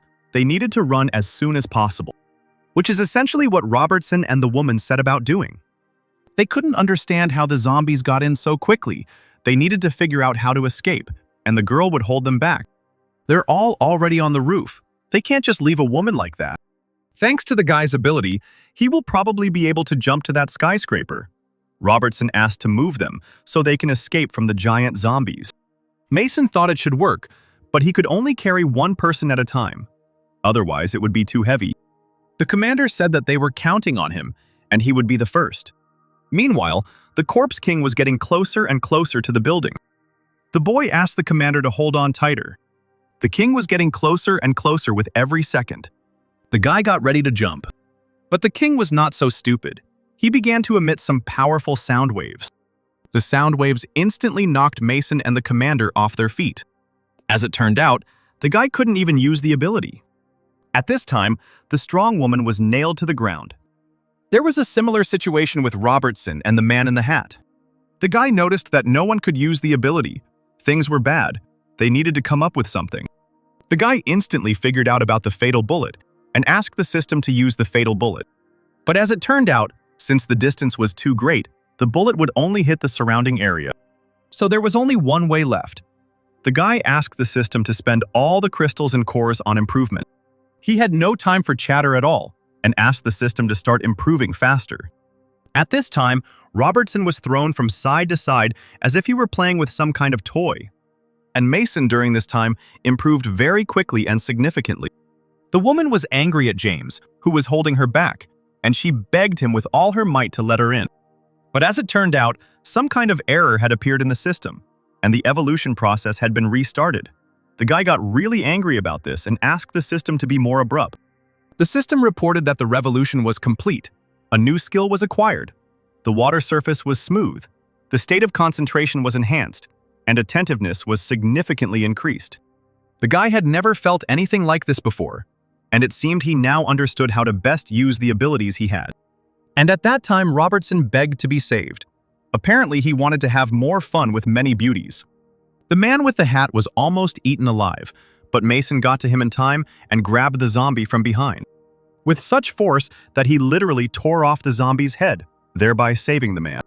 He couldn't believe that he was dead. How was that even possible, looking at the fallen zombie in front of him who was ready to eat him alive just minutes ago? The guy made it in time, a little more, and it would have been too late. The man with the hat was lucky that he had a hard head. It was at this time that the Corpse King emitted a new wave of sounds, after which he pointed his index finger directly at the group of people. This clearly meant that something bad was about to happen. The first one to notice this was Mason, who understood that they needed to prepare for something. Suddenly, something strange happened to all the zombies around them. They began to either writhe in pain or simply writhe from something strange. Even on the horizon, some new types of zombies have appeared, with wings just like bats. These same zombies began to take off and climb towards the building, but the ground zombies continued to try to climb the building. The guy couldn't understand why these ordinary zombies had learned to jump so high and their speed had increased. But as it turns out, Corpse King's ability number 3, Madness, makes ordinary zombies insane. Their physical strength increases in a short time. Then they explode and die. The winged zombies began to approach very quickly. The woman told everyone to be careful because they needed to be prepared to fight back. Within seconds, the zombies had filled the rooftop space, but Robertson was slightly surprised by their movement. The zombies didn't attack. It was as if they didn't care about them. After all, they were all heading straight towards Mason, who at that time was standing in the middle of what could be called a desert, and looking at the monsters in front of him. It was clear from the guy that he was not the least bit scared, but on the contrary, his gaze was confident and cold-blooded. After some time, several dozen zombies attacked Mason, thus forming a kind of dome out of themselves. But a split second later, a bright yellow light began to glow around this dome, which was about to break through them. What exactly happened a split second later was that Mason scattered his powers and thereby killed the zombies that were near him and on him. The guy thought he was going to die. These zombies were moving towards him in such a crowd that, out of fear, he used the ability only at the last moment. And all this time, those present were surprised that the guy finished them off with one blow. They could not understand when he managed to level up, because he had just blown them all up, and his ability is super speed. It seems that James has now noticed. He asked the guy, or was he on the 4th stage of evolution? To which the guy gave him a positive answer. And by the way, his ability is not super speed at all. It's just a skill that the system has given him. His ability to concentrate. Concentration. Energy is concentrated in explosions, causing huge damage. Using the skill, smooth water surface damage can be doubled. Robertson still couldn't understand all this, because some time ago, he remembered that the guy was only at the 1st stage. Could it be that all this time he was hiding his true strength from them? Well, since they didn't have time, he said that they would discuss it later. But now they needed to get out of here. He said that he would detain the Corpse King. The woman asked if he could handle it alone, since they could stay. The guy said that if they stayed, they would actually bother him because he would worry about their safety. But he asked them not to worry about him. He also added that he has a secret way to escape. If anything happens, he will definitely not die. And if he fails to defeat them at all, he will simply return to his world through transference. Meanwhile, powerful and huge explosions were heard on the building. As it turned out, the guy had been fighting them for 2 hours already. They kept coming and coming, but he was lucky that his endurance had also increased several times. After such a long time, he hadn't even gotten tired. The guy hoped that the others had already run far away. To prevent this gang of zombies from reaching them, he had been fighting them to the point of exhaustion all this time, wasting his energy. Now it was time to get down to business in earnest. The boy pointed his index finger at the Corpse King, just like he did before, directing his subordinates towards them. He asked him if he was 3rd level. He ordered all these low-level zombies to attack him. He asked if he couldn't stand him. He asked to call his buddies as much as he wanted. They still couldn't kill him. He himself had to join the fight. As was expected, the Corpse King actually began to approach the guy at the speed of light. Basically, just as the guy thought, this thing hears and understands him. Now it has made him angry. On top of that, he also destroyed the building with one blow.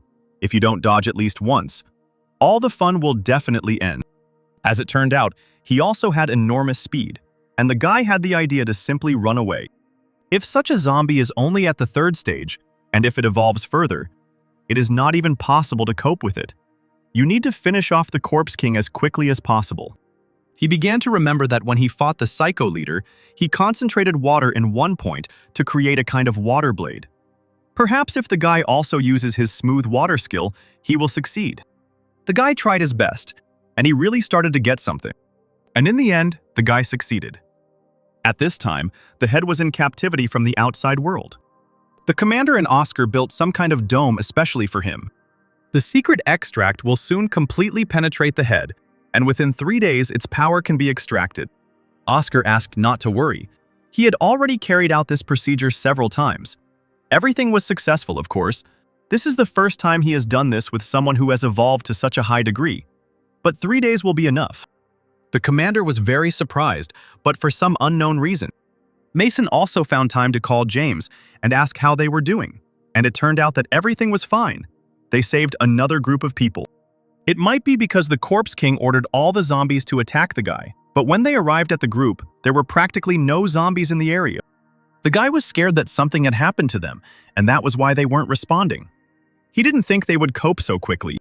Robertson asked them not to worry. They have security. He called him a really rich guy. Since he gave them so many drugs, there was almost no cadaveric poison left in their bodies. James said that they would handle it, but he asked how things were going there. Robertson thought logically, since there was time to chat with him, about all sorts of things. Of course, he had already finished the matter a long time ago. And the guy himself confirmed that everything is fine here, so they need to meet. The guy was holding a Corpse King core in his hands that had 10,000 skill points in it. He just wanted to use new cores, but he was already out of everything. Who could have known that inside this monster there would be as many as 10,000 skill points? He was so lucky. After some time, the guy started coughing, and his vision started to darken. A split second later, the guy fell to the floor. The system reported that the body was exhausted and a coma had set in. For some time, the woman who was traveling with the commander was either offended by something or dissatisfied with something. She couldn't understand where the man was taking them because the unification of the buildings of the mainland was in the other direction, to which the man replied that they use this road to transport food. It is longer, but there are few zombies here, so it is safe. As it turned out, at that moment, right above a passing car, there was some crazy guy standing with an RPG in his hand. As expected, a split second later he fired a projectile straight at the car. And after some time he fired a second shell, and it is clear that the car could not withstand it and exploded. The woman's body was hung from the car, directly above the burning below. And as it turned out, the commander was able to get out of the car, although he coughed a little, which is not surprising in principle. As it turned out, the fire didn't harm him, but fragments from it still hit him, and if they had gotten any closer, they would have blown him up. A group of people who were with him appeared in front of him. They immediately began to apologize, but they simply had no choice. After all, these four are so difficult to catch. If you brew them all at once, you can avoid a fight with them. In any case, the commander thanked them.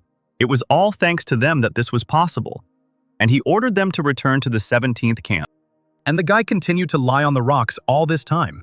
After some time, two people approached him. As it turned out, they were two girls. One of them was very surprised that he killed the third-degree Corpse King.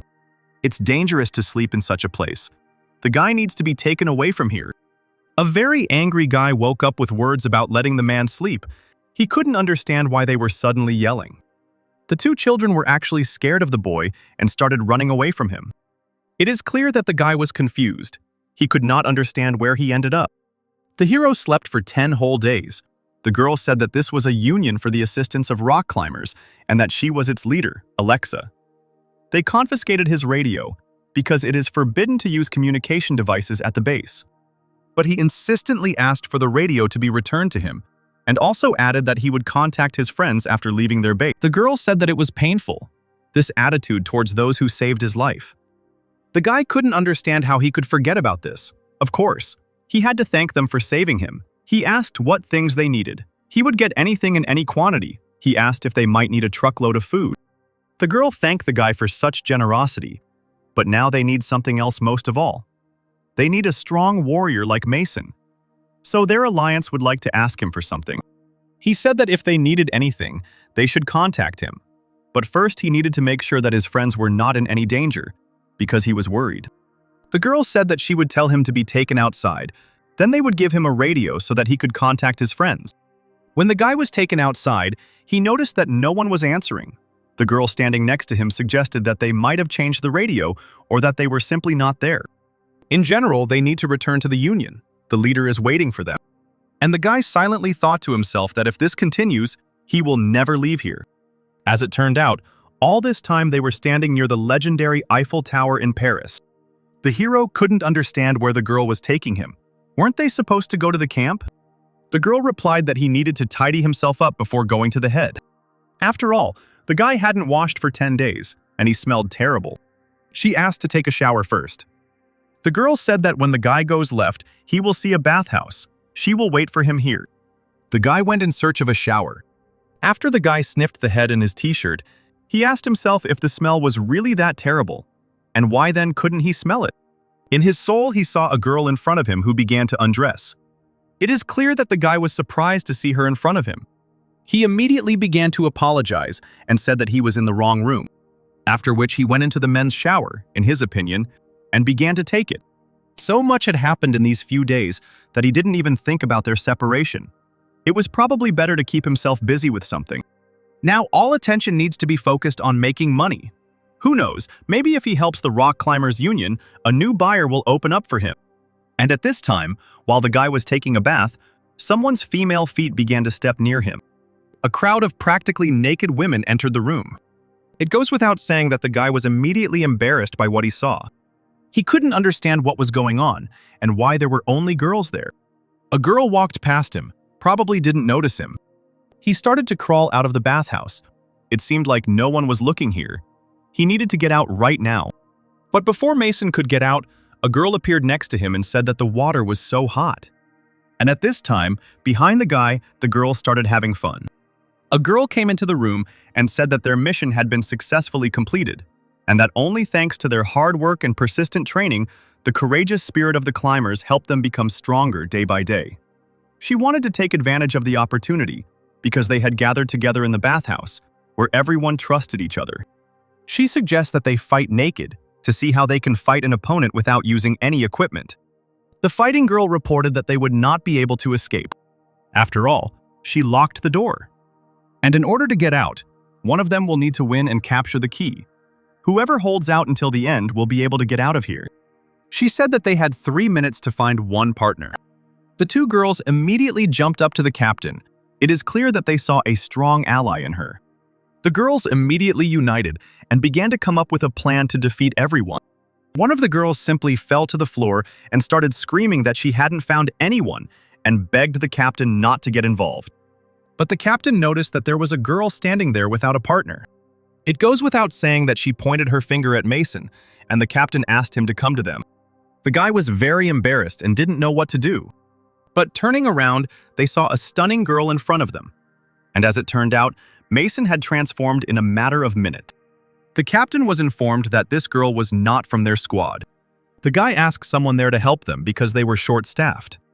The commander reminded that it would be impossible to use special abilities during duels. And the sparring began. The girls fought better than most of the men. During fights, they took out all their anger on each other. The hero couldn't understand why no one was fighting them. Everyone probably thought they were the weakest team and wanted to save them for the very end. At this time, the girl who was with the captain was fawning on her and saying that she was so strong and she was glad to be on her team. Several girls had already been defeated and were lying on the floor. 3 teams left, Deputy Captain. The captain asked which team the deputy captain wanted to fight. It is clear that this was expected, and she used gestures to hint that the captain should approach her. The captain assumed a fighting stance, and they started fighting. The captain even managed to catch the right moment and throw his deputy over himself. But the deputy was also skilled, and instead of falling off her feet, she stood firmly on her feet. Even the guy was surprised by this. The deputy began to attack. She even managed to strike the captain for the first time in a long time, after which everyone present shouted that the captain was okay. The captain accepted that she had lost. If the deputy had put her full force into the last blow, she would have definitely gone into shock. The deputy was slightly exhausted by this fight and did not answer the captain. And the captain said that there were 2 people left, she just had to defeat them, and then she would be the only winner. Mason's partner said that she wouldn't be able to do it, suggesting that he go first.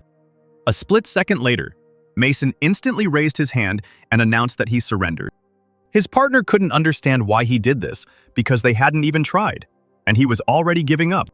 But he argued that he didn't know how to fight, because if he tried to fight them, he would immediately reveal himself. Then the partner decided to attack alone. She had just learned a lot of good techniques recently.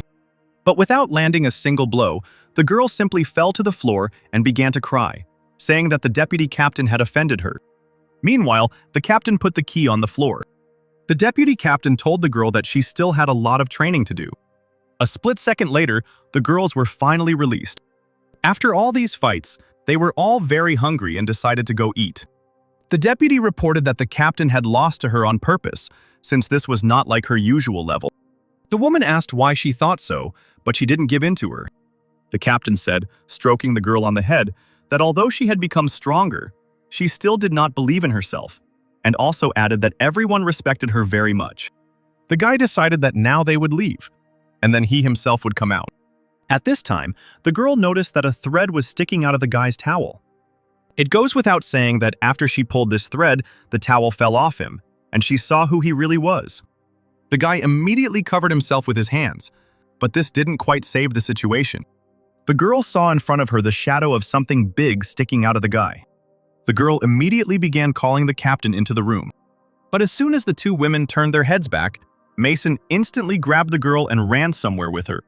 And the captain actually heard someone calling her, but the deputy said that it didn't matter. They needed to go eat. Covering the girl's mouth with his hand, he asked her not to scream and to let him explain that he had not come to them on purpose. The girl didn't care and continued to kick her legs, but the guy said that she better calm down and listen to him. However, in the end, the girl was able to calm down, and now the guy asked to listen to her. He said that, in fact, he was not some kind of pervert and began to tell how it all happened. A week before, Becca asked Melanie where she was going, to which she replied that she was going to look for Mason, since she hadn't heard from him for 3 days. Becca said that if Melanie went to look for him alone, nothing would come of it, and she would go with her. Meanwhile, we are transferred to the J04 base. Becca said that the base might know where Mason is now, because since he spoke on the radio and left, he never returned, and James, who gave him the radio, and the others were helping the base.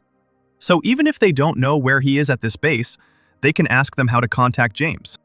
The commander heard that the girls were looking for Mason, but he honestly doesn't know where he is now. But it would be bad if something happened to him. He is an important supplier of food for their base. He immediately orders to organize a detachment that will go with the girls to search for him. Becca thanked the commander for such help. And a split second later, they began to leave the office. Melanie couldn't understand what was wrong with Becca because she had a strange expression on her face. But she herself didn't know. She just didn't like all of this. The commander is not the same as he seemed to her last time. The energy fluctuations around him are very strong. His look is also different. In general, they need to find out how to contact James and leave immediately.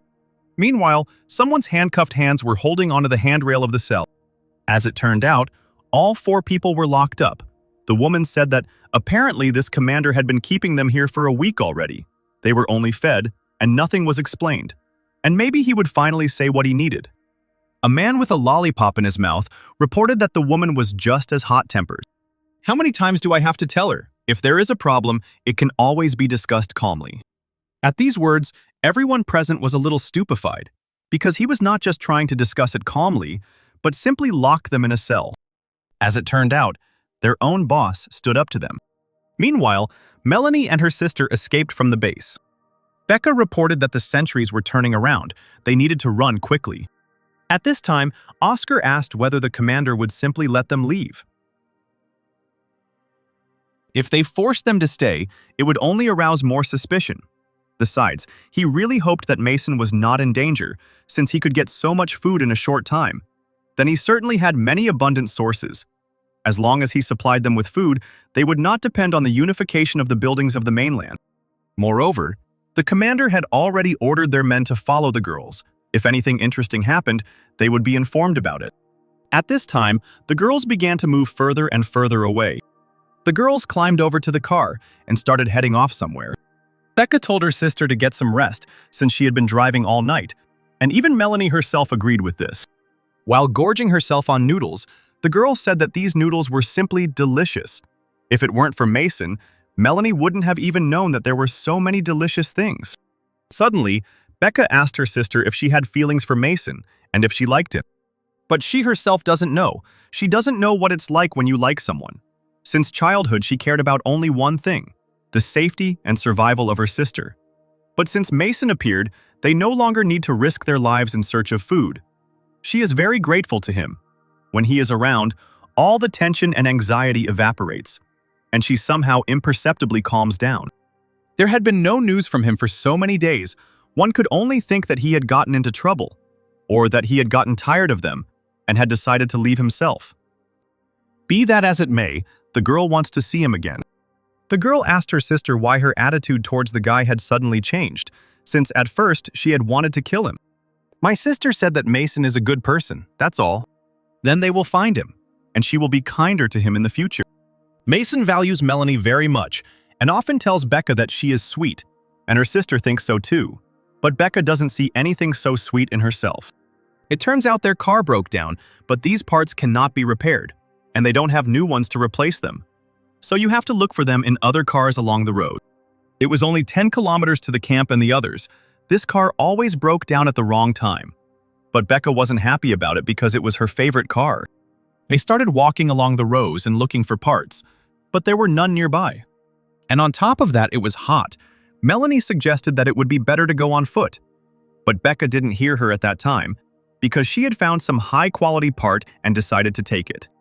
After the girl saw a car approaching them, she immediately grabbed the gun in her hands. After getting out of the car, the driver told the girls not to be afraid and that he would not attack the girls. On the contrary, he asked where they were going. As it turned out, it was the same boss who locked the 4 fighters up. But despite this, he still found out that they needed James. But he also said that he was not in the camp right now. He was just on his way to pick him up and the others. And the 2 girls followed him, getting into the trailer in the car. The girl said that it was not nice to get into a stranger's car like that. But Melanie argued that he had a joint photo with James, and she probably saw the others too. That's true, but still, one can't say for sure that the man is a good person. But they decided that if it turned out that he was lying, they would just kill him. The girl said that this was a good idea, and the sister becomes smart. Camp 17, Eastern Part. Some blue-haired guy was yelling at the top of his lungs, asking when this bastard would arrive, since they had already waited half a day. A guy ran up to him and started reporting that he might arrive in the evening, or might not arrive at all. He asked if the guy was making fun of him, since it was already evening. One of those present asked not to be nervous, because they were going to discuss cooperation, and patience was needed. But the blue-haired guy said that if the guy who was reporting continued to talk nonsense, he would rip out all his hair. The man said that Camp 17 was already close. Asked to wait for him here, he would pick up James and the others, and then go straight to them. He also added that if he doesn't come back for them tomorrow, they can no longer wait for him. One of the guys reported that Michael was already here. He immediately apologized for being late because he got stuck in traffic. The boss asked him not to apologize because they were already happy that he was able to come. He asked him to come in and added that he had ordered his men to prepare something and suggested that they discuss everything over dinner. But Michael asked without polite phrases because he kidnapped his people to force him to come here. To be honest, he has no appetite to dine here with him. If there's something to say, it's best to start now, taking advantage of the fact that Michael still has a modicum of patience to listen to his nonsense. The man decided to say it straight out. He knows that the main thing for them is to pay good money, then they will take on any job. But he wants Michael to promise him one thing. From this day on, they will not send their people on assignments to the JO4 base, no matter what money they offer them for it, because they intend to devour this base. The girl asked why they didn't stay and wait for Michael where he said, to which Becca replied that suddenly she and James had already left, and then they wouldn't be able to find them. They don't know yet whether he really knows James or not. It would be too dangerous to stay there and wait for them. They need to hide somewhere higher up, so they will definitely see them when they come out. At this time, 2 girls were in the sights of a sniper. He had already taken aim and was ready to fire. But before he could fully pull the trigger, he was struck down by someone from behind. A man appeared in front of the girls and told them that they should not go any further. After all, members of the 17th camp were patrolling this hill. If they went any further, he would no longer be able to help them. Becca noticed that the man was from the JO4 base. She asked if he had been following them all this time. The woman asked Michael what he was doing there and where those guys from Camp 17 were, and Robertson asked if the man had gone over to their side. But he told them to go out, and they would discuss everything later, because there were 2 more girls waiting for them outside. The girls and the man noticed how the car began to leave the base. This is not a tractor, but a 3-wheeled electric vehicle. Robertson was interested in when the boss had managed to exchange something for this tractor, but James said that he got the car from his wife. He would not exchange it with anyone. At this time, Melanie ran out right in front of the car. They met with James. He picked up the radio and said that no one was answering his message. And then Melanie began to wonder whether Mason was really in trouble. But Robertson didn't believe it, because with the powers he had, it would be a piece of cake for him to defend himself. And besides, before they were caught, they had agreed with Mason that he would definitely find them. James said that he and his brother would stay and help them with the search. First, they needed to go to where the Corpse King appeared. They might be able to find him. It was a 2 to 3 day journey from here to that area, so they'd better hurry. 3 days later, they finally got to this place. The guy reported that the Corpse King had decomposed. Probably Mason killed him 10 days ago. The proof is right before our eyes, but it's still hard to believe. Mason single-handedly dealt with a 3rd-degree Corpse King. But Becca couldn't believe they were talking about Mason alone, since he barely dealt with a level 3 zombie. But James reported that Mason is no longer the same person they knew. He is evolving at an incredible speed, just some kind of monster. Meanwhile, the man from the base was thinking about something and concentrating. But Robertson noted that there was no trace of Mason to be seen here. Before they were about to leave, Becca asked to look around. There is Mason's fingerprint on the bloodstain. He fell here. 2 people arrived, judging by the size of the footprint and the force of trampling the ground. They were girls or children. The soles were special. These were shoes for rock climbing. The tracks stretch along the ground, which means they were dragging the guy. Now the girl understood everything. With a 70% probability, 10 days ago he was taken by the rock climbing union. If this is so, then he is probably not in any danger. They would not kill an innocent person. And no one answers on the radio. One of them heard that there are only girls in the aid union. Did he really fall into their network and let himself be seduced? And now he doesn't answer. The man said that they had come a long way and offered to have a snack, as he was very hungry. Everyone unanimously agreed with him that they needed to take a break. They all made themselves some instant noodles. The girl told her sister to wait another 50 seconds, and Robertson decided to go to the toilet. As he emptied his body, a man from the base began to approach from behind him. The guy asked if the man had also come to relieve himself. The guy started telling them that their commander was a great person. He sent his man to protect Mason's friends. For this next time, they could give them a discount on their services from 10 to 50%.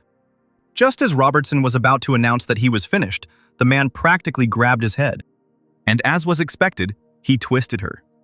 As it turns out, a man's special ability, silence, is the ability to deprive the abilities and strength of a person who is at the same stage of evolution. The man remembered how the commander told him that this time, his task was to protect those 2 girls so that they would safely reach Robertson and the others.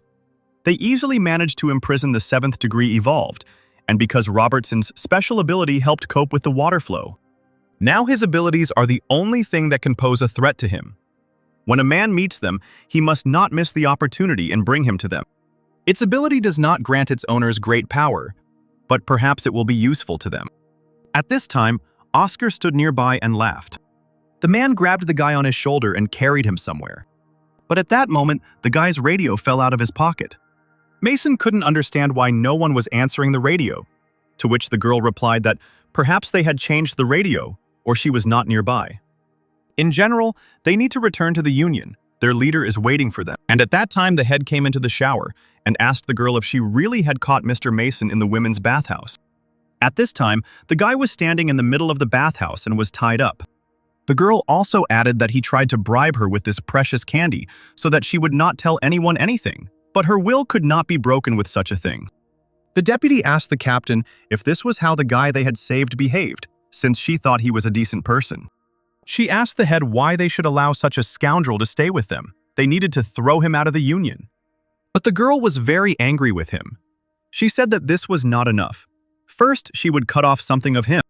The guy asked me not to approach him with this thing. He said that he accidentally walked into the women's bathhouse. At first, he went into the men's room, but then he saw a girl there and went in to join them. It turned out that standing behind him was the very girl who had caused him to mistake the bathhouse for something. The guy started shouting and said that it was the girl he saw in the men's bathhouse. He asked her to tell him because she was a witness. He mixed up the baths and went into the men's room. If he hadn't seen her changing there, he wouldn't have gotten confused. At this time, the girl, in the guy's opinion, pulled down her pants and asked him to look there. After which, as it turned out, it was a guy. But the head began to soften the situation, saying that everyone simply misunderstood each other. Mr. Mason did not do it on purpose, so they would not punish him. She ordered the girls to untie the guy. After the guy changed his clothes, he went into the head's office. She asked Mason to come in and apologize for what happened. She hoped he wasn't offended. The girl asked the guy to take the cannonball. When he fainted, he dropped it. The guy immediately took it. If he had lost it, he would have lost a huge wealth. The core of the king trumpet is a very valuable thing and must be properly protected. Not only did they save the guy while he was unconscious, but they also returned the core. It turns out that there are such kind people in the post-apocalyptic world. The head asked the guy to sit down. The guy said that if they needed any help now, they just needed to tell him. He would do everything to make his power useful, if he could. Well, you did something in which they need help. It's very dangerous. The head will tell the guy how everything is. He will then think about whether he will help them or not. When they first decided to create a rock climbers aid union, they came across this base. There is a hydroelectric power station nearby, and then they thought that by starting the station, they would receive energy that would help them solve many of their existing problems. But at the station, it turned out that the water hole in the house was blocked by something. That's why the chief asked us to swim to the dam and find out what was there. The female diver saw what was blocking the flow of water. In front of her, she saw some giant stone monsters right under the water. It was a huge crowd of giant zombies swollen with water. After that, they thought about different ways to get rid of them, but they came to nothing. They had already lost more than 10 members of the union. The guy said that he had never encountered zombies of this type before, after which he asked what level they were. As it turned out, they were all level 4 zombies, and they moved quickly in water. But until the guy sees them, he won't understand whether he will be able to defeat them or not. He asked to be taken to them. The girl took him straight to the dam under which these giant monsters were located.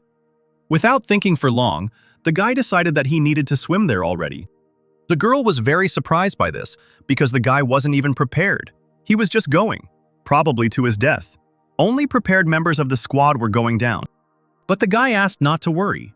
He always has an escape route in case of real danger. A few seconds later, he had already jumped off the dam. The guy had already approached the giant zombies. He was floating right above them. There are so many of them, it's really hard to come up with a solution. The guy needs to swim closer to gather information about them. At this time, the zombies did not show their presence and seemed to be sleeping. Level 4 zombies are giant water-dwelling zombies. Their special feature is that they like to walk in the same place, rarely moving to another place. They are huge in size, but their movement speed is far from slow. They especially shoot from their hands or mouth and attack people. At the moment when the guy was collecting information, one of the zombies almost swallowed him.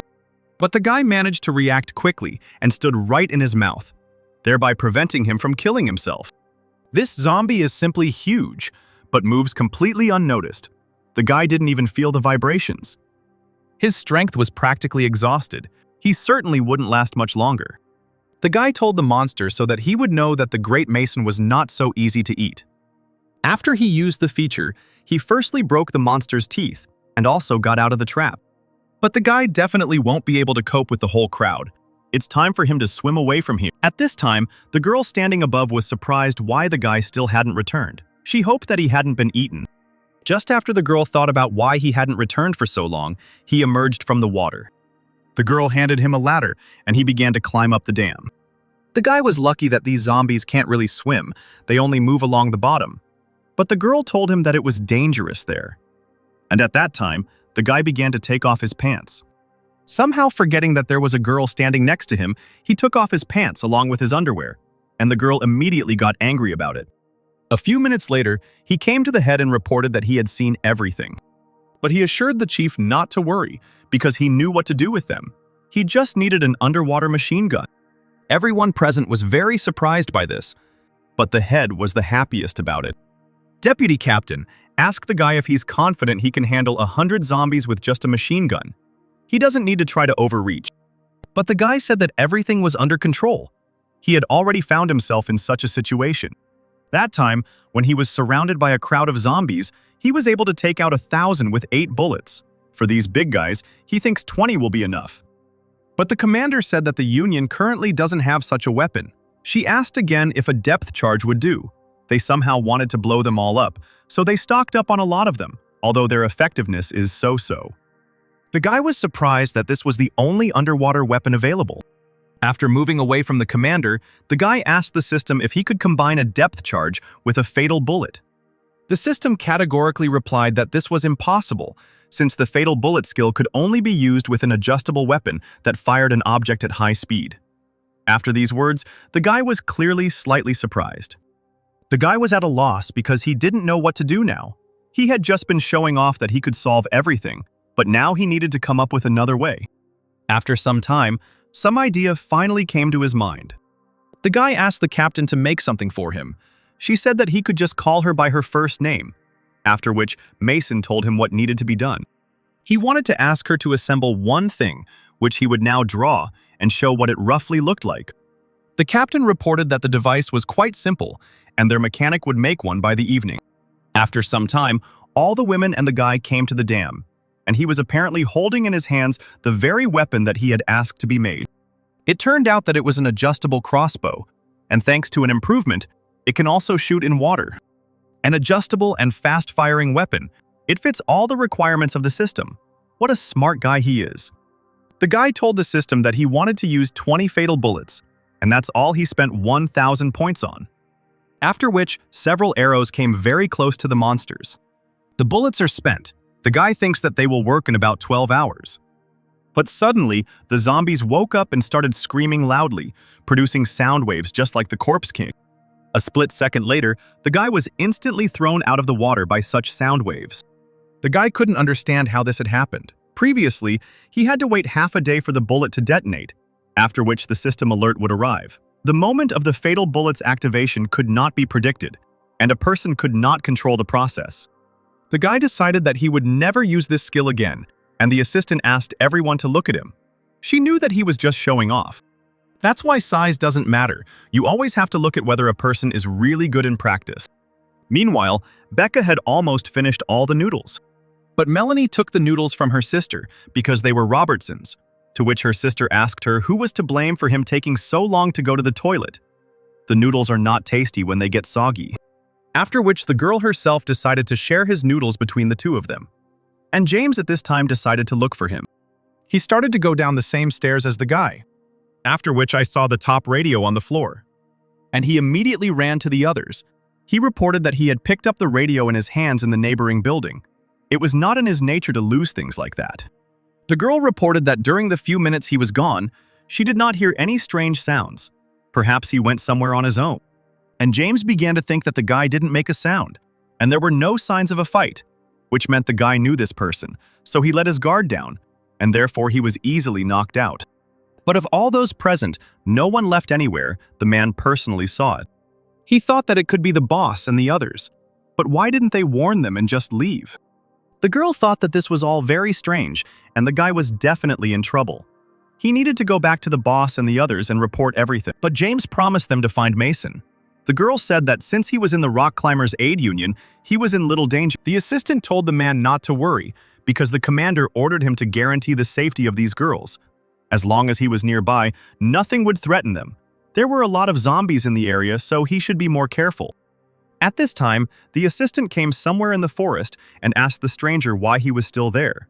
He shouldn't linger, but rather deliver Robertson to the base as soon as possible. This stranger was the spitting image of his assistant. He asked the assistant if he didn't think that since the commander met Mason, his character had changed a lot, and it was after Mason first appeared at the base that the chief went crazy.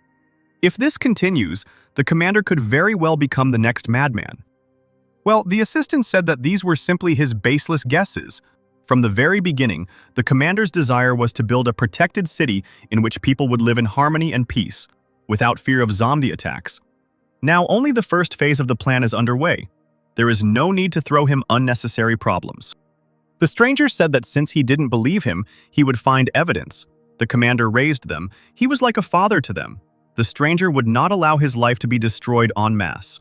Meanwhile, Melanie quietly approached from behind and asked the assistant who he was talking to, at which point the stranger disappeared.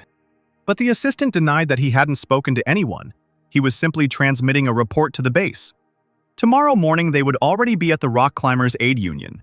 But now it was his time to watch over why the girl wasn't sleeping. She argued that she couldn't sleep when someone else was on duty. She would rather keep watch, and the assistant would go to sleep. At this time, Mason was writhing in pain. He couldn't understand what kind of patch it was that only made it more painful. He was told that it was a very good remedy, but it might sting when you first apply. The head thanked the guy for his hard work, even though he didn't manage to solve the problem. but she still thanked him very much for such help. But the guy said that this is not the end, and he knows another way. He will never believe that he will not be able to knock down this pile of giant turnips. The deputy captain asked if he wanted to blow them up again. He said that he was serious. He would fix their hydroelectric power station.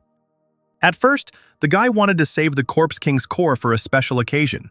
It was a valuable thing, after all. But now he couldn't cope without it. To preserve his dignity, he absolutely had to deal with this group of zombies.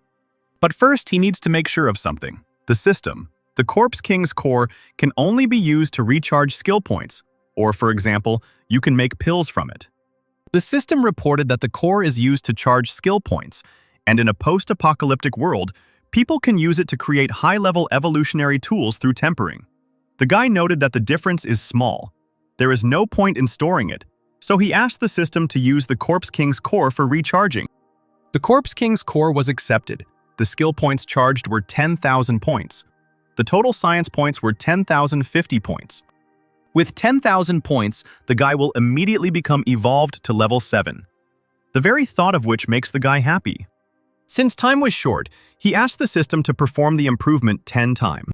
After the evolution process was restored, the guy felt nothing and asked to use the system 30 more times.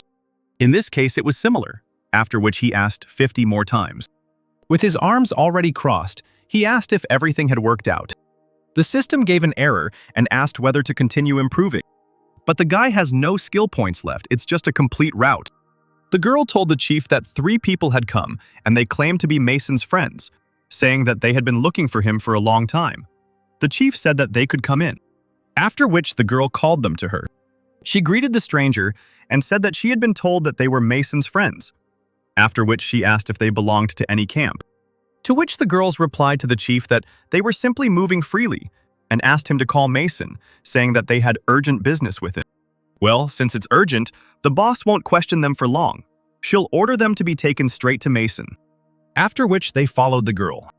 But for some reason, the 2 girls were very angry, and Becca even said that she thought so.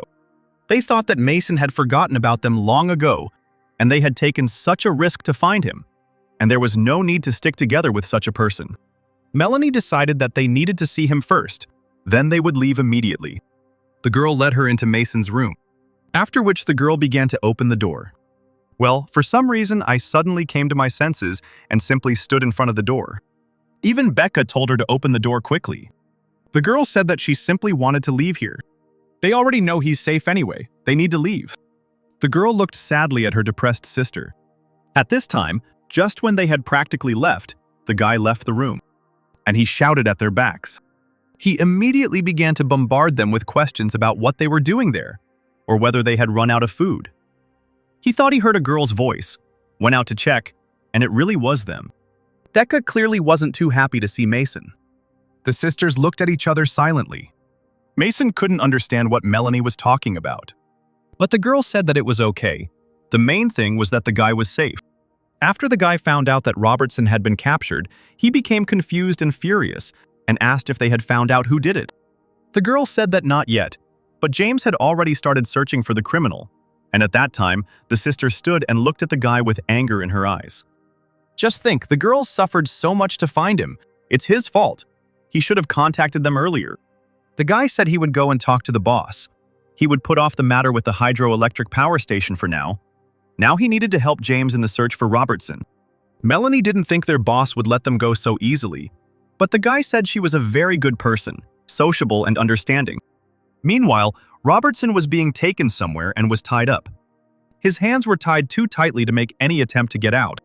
James discovered that the boy's location sensor had been activated.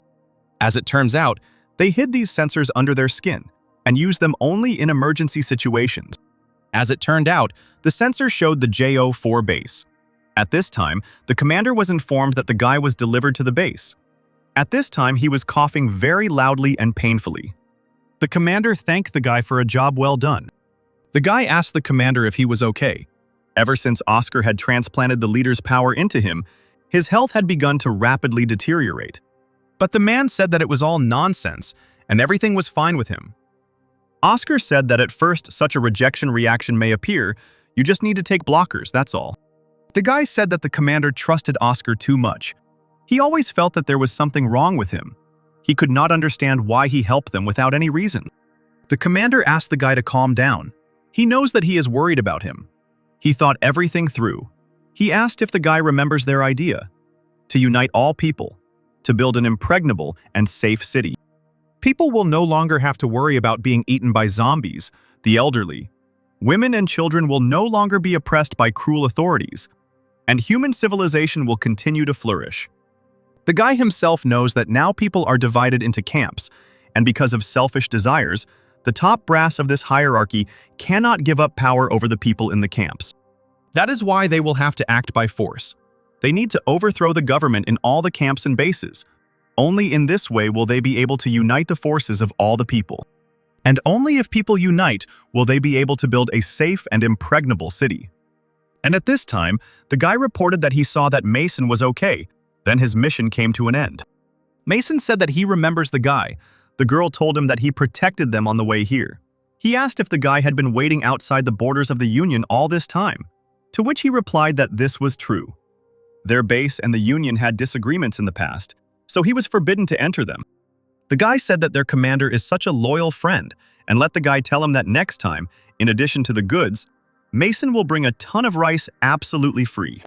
At this time, James called Mason on the radio. The guy told him not to worry about him. He was now safe. The man was glad that everything was okay with the guy. The man asked if the guy was alone because he wanted to tell him something, if he didn't have any extra ears. Having moved a little further away, the guy said that the man could speak. The man then told Mason that Robertson had been taken to the J04 base, and his emergency location tracker showed that he was there now. Near their base, a man has already notified his people about the situation. When reinforcements arrive, they will go to save him. But the guy asked the man not to rush, because their base was very well guarded. If they acted carelessly, they would attract their attention. He was trading with their base. He would infiltrate them, find out the situation, and then they would discuss how to get Robertson out of there. But the man fears that if they delay, his brother will be in even greater danger. The guy understands that the man is worried about him, but they won't get rid of him so quickly. Otherwise, why would they bother dragging him to the base? It's about an 8-hour journey from here to their base, and the guy needs 12 hours. Then it will already be midnight, so it will be even easier to penetrate their base. The hero will meet them. The man said that he understood everything and will wait. As they were riding in the car, Mason said that it was appropriate to thank them, so he wanted to personally thank the commander. The guy said that the commander just wanted to see the hero, after which Mason thanked the guy for taking them straight to the base. Meanwhile, the commander continued to cough painfully. Even on the man's napkin there was unusual red blood, some kind of purple. Oscar said that the man just needed to take the medicine for a while. He would get better. He couldn't understand why he still felt like his strength was unstable. To which Oscar replied that if you rush, you will make people laugh, and any task requires patience. He had only recently received new strength. Did he really expect his body to adapt so quickly? Holding a flask with some kind of medicine in his hand, he said that he had prepared this medicine especially for the commander. He believed that it should help.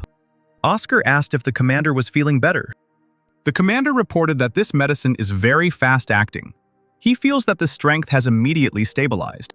Oscar said that if a man ever felt that his strength was not under his control, he would simply need to drink this medicine. After the man left the room, Oscar said that he needed to report the situation and picked up the tablet. He was curious to know if some supreme witch would praise him. He was waiting with impatience. He was talking to some respected supreme witch. He said that they hadn't seen each other for so long, but she was still so incredible. He said that everything was going great, and if things continued like this, he might be able to create an excellent weapon. The woman said that it was a good job, and if he succeeded, she would reward him well. Oscar asked if he could hug her really tight, but he had to hug her really tight. The woman said that the main thing is that everything works out for him, then she will give him everything he wants. But she had to hear that the woman ordered the body to be taken away from here. Everyone swears again and again that they will do what they promised, but in the end, it just fills the cup of her patience to the brim. And they don't even give her what they could at least a little to please her. Holding some man by the head, she said that he really disappointed her. And after some time, it was as if she had sucked all the life energy out of him. His face instantly turned into exactly the same as a zombie's. And in a couple of minutes, he was already lying dead on the floor. The woman reported that she had eaten her fill. At least he was good for something before he died. The woman ordered the body to be taken away from here. After which, the woman called her subordinate to her and said that since the experiments were going well, she should go and meet Oscar to collect the results from him. It is clear that the girl submitted to the queen. When Mason finally got to the base, he was immediately met by the commander. The guy said that the commander showed such kindness to him that he decided to come and thank him personally. The commander said that there was no need to thank him because how could he do otherwise? He would not want to lose such a good supplier as he. Oscar said that they hadn't seen the guy for a long time. It seems he has become even stronger. The guy was very surprised when he saw Oscar at the base. The commander said that he was helping them test some drugs. The guy looked thoughtfully at the two men and was already beginning to slightly guess about something. But despite this, Mason approached the men and said that he had brought several cases of beer. He suggested that they rest and talk today, to which Oscar replied that he would have to tell him how he managed to become stronger in such a short time. Oscar said that the beer was quite good, a bit sweet, but it made you drunk quickly. He had only drunk 2 cans and was already feeling shaky. The commander agreed with Oscar's words. He usually doesn't get drunk for a long time, and he didn't think that after 3 cans he wouldn't be able to stand firmly on his feet.